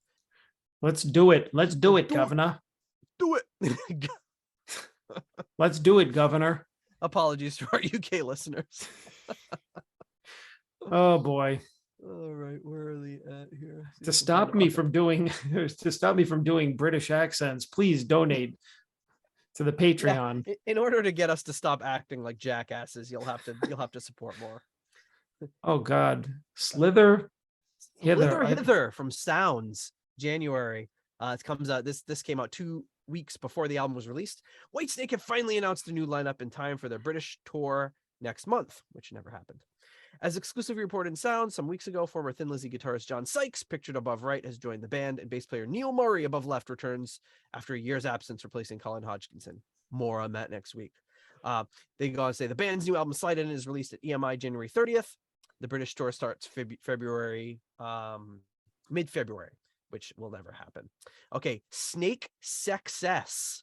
This is from the Record Mirror. Whitesnake Slide It In. Blurg. Oh, doesn't sound like a good, promising start to this review. You know me, I'm a reasonable man. Stand my round in the pub, donate to all the charities. putting up with sitting opposite Robert Smith all week. But there comes a time when even my equanimity cracks into little pieces. I won't pretend. I find this record absolutely nauseating. In fact, a piece of filth. Oh, come on. The title should clue you straight in onto the infantile subject matter. Old men got big willies. Old men. What was he, like 35? Well, we've talked about it before, the steel wheelchairs tour. I mean, back then it was preposterous that these old men who are decades younger than us could possibly still be making music. Oh, for God's sake. And we all know what old men want to do with their big willies, don't we, Snigger? I'm going to slide it in right to the top. Slide it in. I ain't never going to stop. And you keep on pushing, babe, like you never known before. You know you drive me crazy, child, and I just want to see you on the floor. And that's Whitesnake on and on all night long. Whitesnake are about sex as ugly, bruising, rapacious expression of dominance, not love, nor sensuality. Sensual Whitesnake? Have you seen a picture of them? Under this sewer, Whitesnake blunder on with a dull, aching rock, all strength, no joy. Whitesnake's music jolts along like a leering drunk or someone not very expert in the art of jerking off.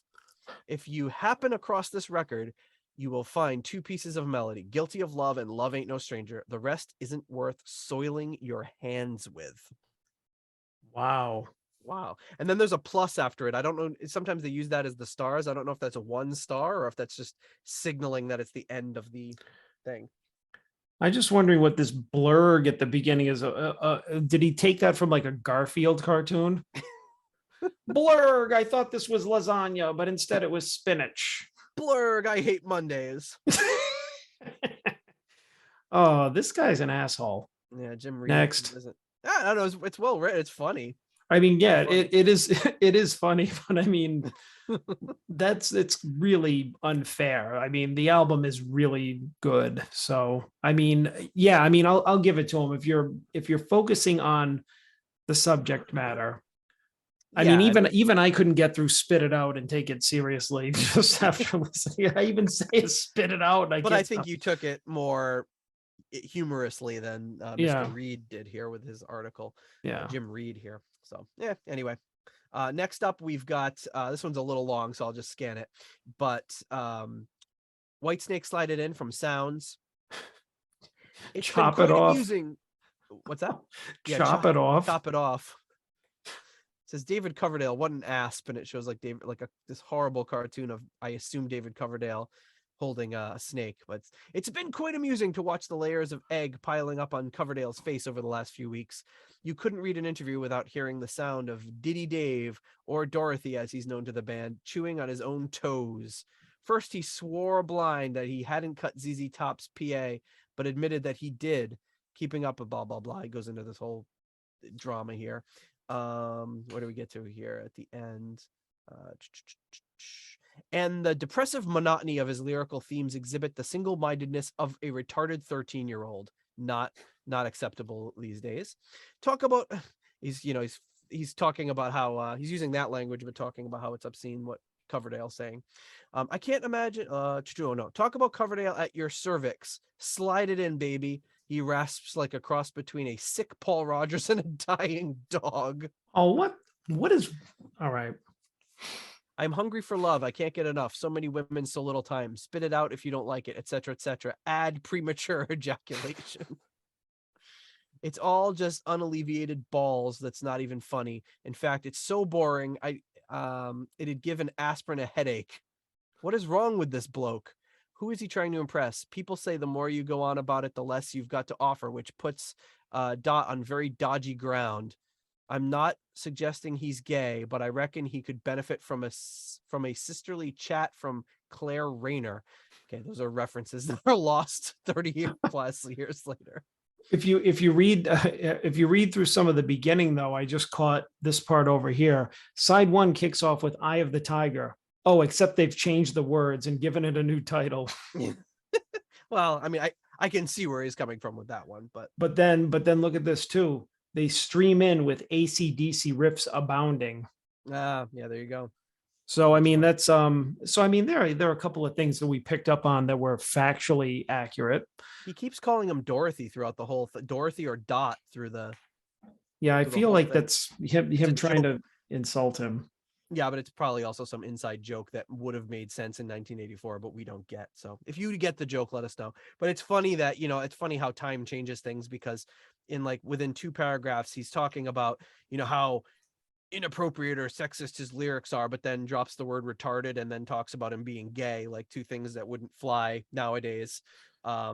Whereas, the misogyny probably wouldn't either, but you know what I mean? Like Yeah. he's not making a great case for himself as far as it being inappropriate or being crude or whatever he's going for. Well, right, as well as a picture, a caricature of Coverdale looking like not even looking as bad as he would now if he let himself go. Like he still looks, you know what I mean? Like he didn't Yeah, I even mean, he look looked that. great back then. I mean, Yeah, and it's fun. The he's joke's still on them looking because, good. like, So in 3 years' time, he'd be like the sexiest man alive, basically. yeah, So it says he finishes with, at the moment, the only way his lyrics could sound less ridiculous would be if they were played at the wrong speed. Paul Rogers. Oh. So there you go, another rough review. And then this is just an ad. Slide it in, only $4.49, album or cassette. Wow. HMV. Good deal. Okay, this one looks like Kerrang's font. Yes, it's Kerrang. Is this going to be a good review? Is anybody anything nice to say? We'll see. Well, it starts off with this. At last, they've done it. Well, almost. The trouble with Whitesnake has been their inability to adequately capture their mightily impressive live sound in the studio. But finally, not before time, David Coverdale has marshaled his troops into producing their most satisfying work to date. There we go. So that's how it starts. Kind of goes on and on. It says, Coverdale and Powell may be the stars of this epic, but the rest of the gang, Messrs. Lord, Moody, Galley, and Hodgkinson, managed to strike a fine balance between restraint and sheer power, of which there is plenty on display. Neither guitarist is allowed much space to ply their craft, and John Lord only ventures into spotlight on Love Ain't No Stranger, which closes side 1. Not true, but we'll let it go. All in all, slide it in, just about the most blatant double entendre I've run across in some time. I don't even know if it's a double entendre.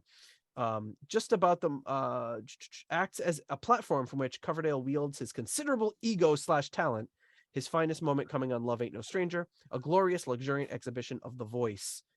And that is essentially what Whitesnake are all about. Unfortunately, he's taken to incorporating some breathy vocals, which surface on Slide It In and continue intermittently throughout. He goes on and on. He talks about the bonus track on the cassette version, which is also on the CD, I think the Japanese version, but we won't get into that yet. He says, in short, Slide It In is the best thing Whitesnake have yet committed to vinyl. And with the fresh-faced John Sykes now added to the lineup, they might still conquer America this year. Then the band would at last become as big as David Coverdale thinks they are. But this, it's a killer. Dave Dickinson. Pretty good review. Yeah, better than that other schlock that people were writing about. It was funny, but Another I don't ad. like people bragging on Coverdale. Whitesnake, new record and cassette. Includes the single, Give Me More Time. It's about time you had an honest 12 inches. There's the tagline. This one, Dottie, it says at the top. So this must be some joke where people call him Dorothy. Jorg, I'll have to reach out to Jorg and see what the story with this is. New Musical Express. The subtlety in Whitesnake is all dots on a lyric sheet. The song, which has brought them a title for the record, is inscribed thus: I'm going to slide it in, slide it in, slide it in, baby. It's in those that Whitesnake mimsy about the enigma of their music, a mystifying proposition. Those skeptics might point out that this is the innuendo that British meatheads have got their oats from, even since Zeppelin's Whole Lotta Love. But are you scared to let Whitesnake rock you? We must, in all fairness, admit, Give Me More Time to the modest pantheon of enjoyable HM singles. One of these makeshift slobbering brawls with the pop weeds who otherwise debar real men from the charts. Nothing else on Slide It In is a patch, a scar, a scratch, the vaguest of indentations even on that one. No matter. David Coverdale knows his task. 10 tracks to fill up, his pocket dictionary, his employees and their instruments all in hand, a snake, a cleavage, cardboard, and plastic. The job's done. ... All right. I feel that one was kind of neutral. Yeah, the writer, it's one of those ones where the writer just goes off the rails, and it's like, okay, we get it. Like I think it's very much what the British press was like at this time, but they spend much more time just trying to be clever than actually talking about the music. Yeah, let Like me throw in a bunch of $2 sentences. yeah, let me just put, like trying to like have these clever little things, and then they're picking on him for his clever little things. Right. It's, I don't know. I, You know, I, like, I I have no, like, it's funny and it's amusing to read, but at the same time, it doesn't really shine a lot of light on stuff. It's just too much trying to get a laugh. right. Another ad there, Whitesnake sliding in, courtesy of Mr. Jorg Planer here. This one is from Soundcheck. Back in July of '83, John Lord and Mickey Moody, blah, blah, blah. They're going through some history there. It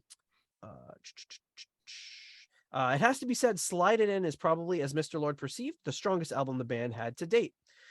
The band have finally come close to emulating their onstage sound. Guitars hack their way through the mix instead of glossing over it, and Cozy's boot in the back drums sound at home at last. But it's all still a long way behind what musicians of their individual caliber ought to be capable of. The whole falls a good deal short of the sum of the parts. Almost every track has that "I'll name that tune in three" ring to it. The most commonly plundered catalog being that of AC/DC. So another AC/DC. I didn't read these before we did the episode. Apparently, I'm not the only one that picked up on the AC/DC references. All this means that Snake have veered ominously close to the label that Coverdale has been sneering at for years: heavy metal. Lyrics and titles are as predictable and interchangeable as ever, with only two cuts, Love Ain't No Stranger and Slow and Easy, being really worthy of special mention. Doubtless any newcomer to the band would be impressed by the strengths of this album, but after 6 years of watching them try, I can't help but feeling they'd be best to stick to what they do naturally, performing live. Neil Jeffries. Mm. They'll be proved wrong soon enough. That one is not in English, so I will skip that. And then this one is from Darker Than Blue. I gotta find what section it is here. Here we go. This one is from Simon Robinson to close it out. The Darker Than Blue magazine, which I can't remember. This is right around the time they changed the name of it, so this might be Stargazer still. But Darker Than Blue, the Deep Purple magazine. Slide It In. Simon Robinson, of course, is always very. He's usually very, let's say, harsh on any new stuff. I love the guy. Leave it out, he says. Mr. Coverdale finds more ways to recycle the same old phrases yet again, with the sexual innuendos reaching new levels of banality in the process. If you're going to talk dirty, talk dirty. Have a blast of Derek and Clive live. Pure filth, which has me doubled up time and time again. But this is just schoolyard smut. All in all, nothing much has changed. Can you honestly find much difference between this and the Snakebite EP 6 years back? Quiet those who say sure, that was better. Slide It In, tatty chorus, hook with the vocal leer at the end, which makes me shudder. Standing in the Shadow, Don't Break My Heart Again, has a very brief low-key vocal a bit near the end amidst an otherwise obvious retread to recommend it, while Give Me More Time highlights the vocal problems which are very much in evidence, something which hasn't been a problem in the past. And to be fair, may well be something to do with the strange circumstances under which they were taped. The high register work sounds really strained. Only the final cut, Love Ain't No Stranger, shows much promise, though for me the track is ruined by taking twice the speed it ought to have been. Another ethereal Lordy intro opens side 2 and reminds us that he's still hanging on there, but I don't find Coverdale at all convincing. The Zeppelin-esque feel is no great worry. Plant's not got much of a voice anyway, but Zepp could write and knew when to lay off. I'm talking of that drum barrage repeated over and over till it loses all its impact. Hammy clap along bits, definitely one of the only came to life on stage. Spit It Out is a ridiculous bar. The brief again returned to Northwind's vocal form midway.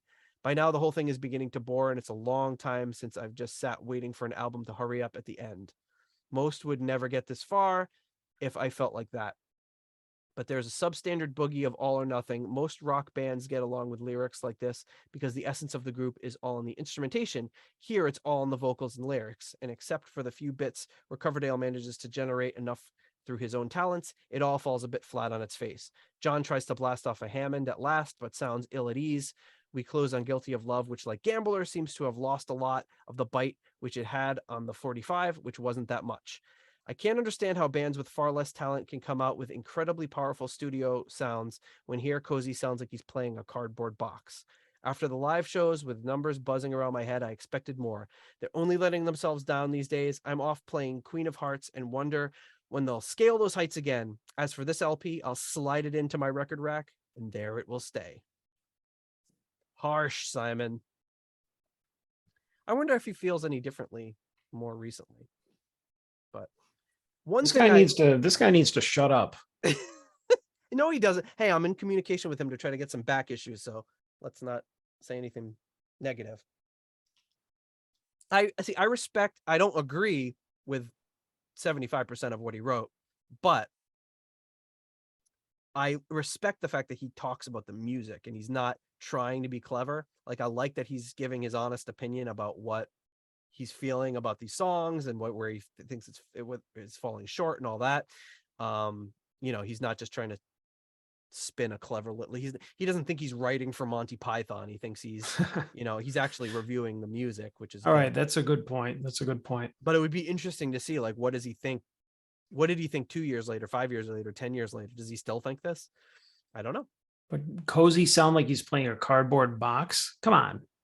Yeah, I don't. Well, we are listening to the remastered version. I don't know, but it sounded pretty damn good to me. The remaster, anyway. There you have it, folks.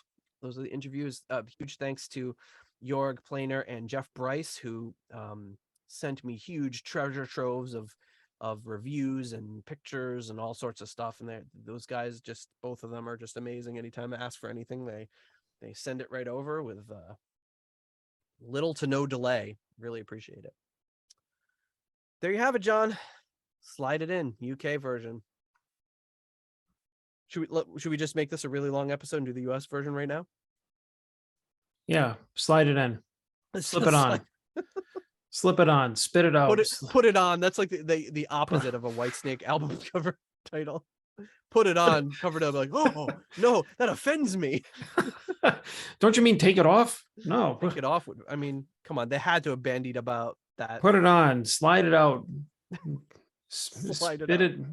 Don't swallow it. No, wait. Well, no, that would be. I mean, if the song was just called "Swallow," I'd be like, it's been a step too far. That would be even worse. Yeah, that's one where, like, either way you say it, Coverdale wins. He'd be like, behave. I was like, Coverdale's just so like cavalier about it. He's like, well, spit it out if you don't like it. I don't know. I got things to do. Like stop your complaining. He's just so like, I got things to do. I got things to do, like have sex after I have sex. Spit it out. I don't care. I need to go have sex. I was like, what?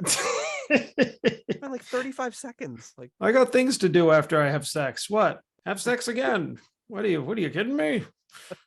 Well, one of those reviewers felt that he was overcompensating for. I mean, I do not think any frontman of any band in this era would be making up their sexual conquests. I mean, I think. Anyway, I would say that's probably factually accurate. I would say so. But there you have it, John. Yeah, good times. I laughed. Great I laughed a lot. I'm excited for next week. To listen with fresh ears to the US version, see what we can find that's different, see what's going to be different about it, and obviously talk about the history leading up to why did that version come out? What made them make a separate US version? Well, you're gonna have to tune in next week to find out all the answers to that. Oh, do I have to wait? 90% of our audience you already know. Do I have to wait too, or can you tell me? I'll text you after the episode. Okay, good. Slide it in to my DMs. I'll slide into your DMs. the new updated version. Slide it in to my DMs. He's trying to get hip with the young kids, and it's sad. Oh, I know. Pretty soon we're going to be on TikTok. What's that? Yes, love. TikTok. What's that? Actually, don't we have one? Yeah, we did. We made like 2 TikToks, and then a year went by. We didn't touch it. Oh well. I have no ideas. I don't know what to do. That's not our strong point. It just came after one of the episodes. We had a funny idea and we did it, and then yep, now I get nothing And then it went else. away. If I knew, if I hardly ever look at TikTok. If I knew what was going on TikTok and I could think of anything funny in a Deep Purple vein, I would do it. But you know what? But Got a yeah, life to live here. yeah. Check out TikTok for the kids. Yeah, check out our TikTok. It's probably Deep Purple Podcast. I don't know. I don't remember. You don't even remember. Watch I'll log on. It's like, oh my god, we have 400,000 followers. we should cash in on this. Do something about the Patreon. Probably not. I'm gonna guess like 4. Yeah, well, you know what? Let me check right now. Let's end this Let's right end here this debate. live on the show. I'm gonna open my TikTok and I'm gonna see how many followers does the Deep Purple Podcast go. Let's go to profile. Pretend how I know it. Yep, Deep Dive Podcast. I'm sorry, Deep Purple Podcast. Let's see. Wait a second. I went to switch accounts. Add a phone number. I don't want to add a phone number. Oh boy, this is Venmo all over again. Now it won't even let me switch it. It showed my account for a second. Now it won't show. All right. Well, I'm locked out of my account, folks. Well, wait a minute. Maybe Hang next on. week. Hang on. Can you Hang find on. me? I could. Yeah, there you are. Oh, I guess I Can you find me? Maybe Yeah, I can search. let me take a. Hang on. Let me take a look. Deep. There we Okay. go. Oh yeah, I Deep can Purple find myself. Podcast. I just can't log into my account is the problem. 12 followers. 12. Boy, that's 3 times as many as I thought. Exactly. Shit. Oh, my Tommy Bolin one has 371 views. Unbelievable. Wait a minute. This is David Coverdale official. That can't be right. Yeah, he's on TikTok now. Is it? No, this isn't him, is it? Yeah, it is. It's him. He follows us. Yep. Along with 2 under him, TikToker. Hey, somebody tweeted about our show. Classic Rock Podcast tweeted about our show. They tweeted or they TikToked? Oh wait, did they? I don't know. You know what? Who cares? All right, John. Next week, I'll see you. We'll talk about the US version of Slide It In. Yeah. Let's do that and stop sounding like a couple of old geezers over here. Yeah, let me get out my bifocal, see if I can see the. Oh, can I make the text bigger? I gotta make the text a little bigger so I can read these tweets. Or what are these tweets? What are these tweets? Twerks? I don't know. Twerks. All right. Brother. All right, John. I'll talk See to you next later. week. Okay. Bye. Thank you for listening to the Deep Purple Podcast. If you like what you hear and would like more episodes in the future, please donate on Patreon to support the show. You can also leave us a review in Apple Podcasts to help new people discover the show. You can follow us on YouTube, Instagram, Twitter, and Facebook for show updates. See deeppurplepodcast.com for more details. Thank you for listening.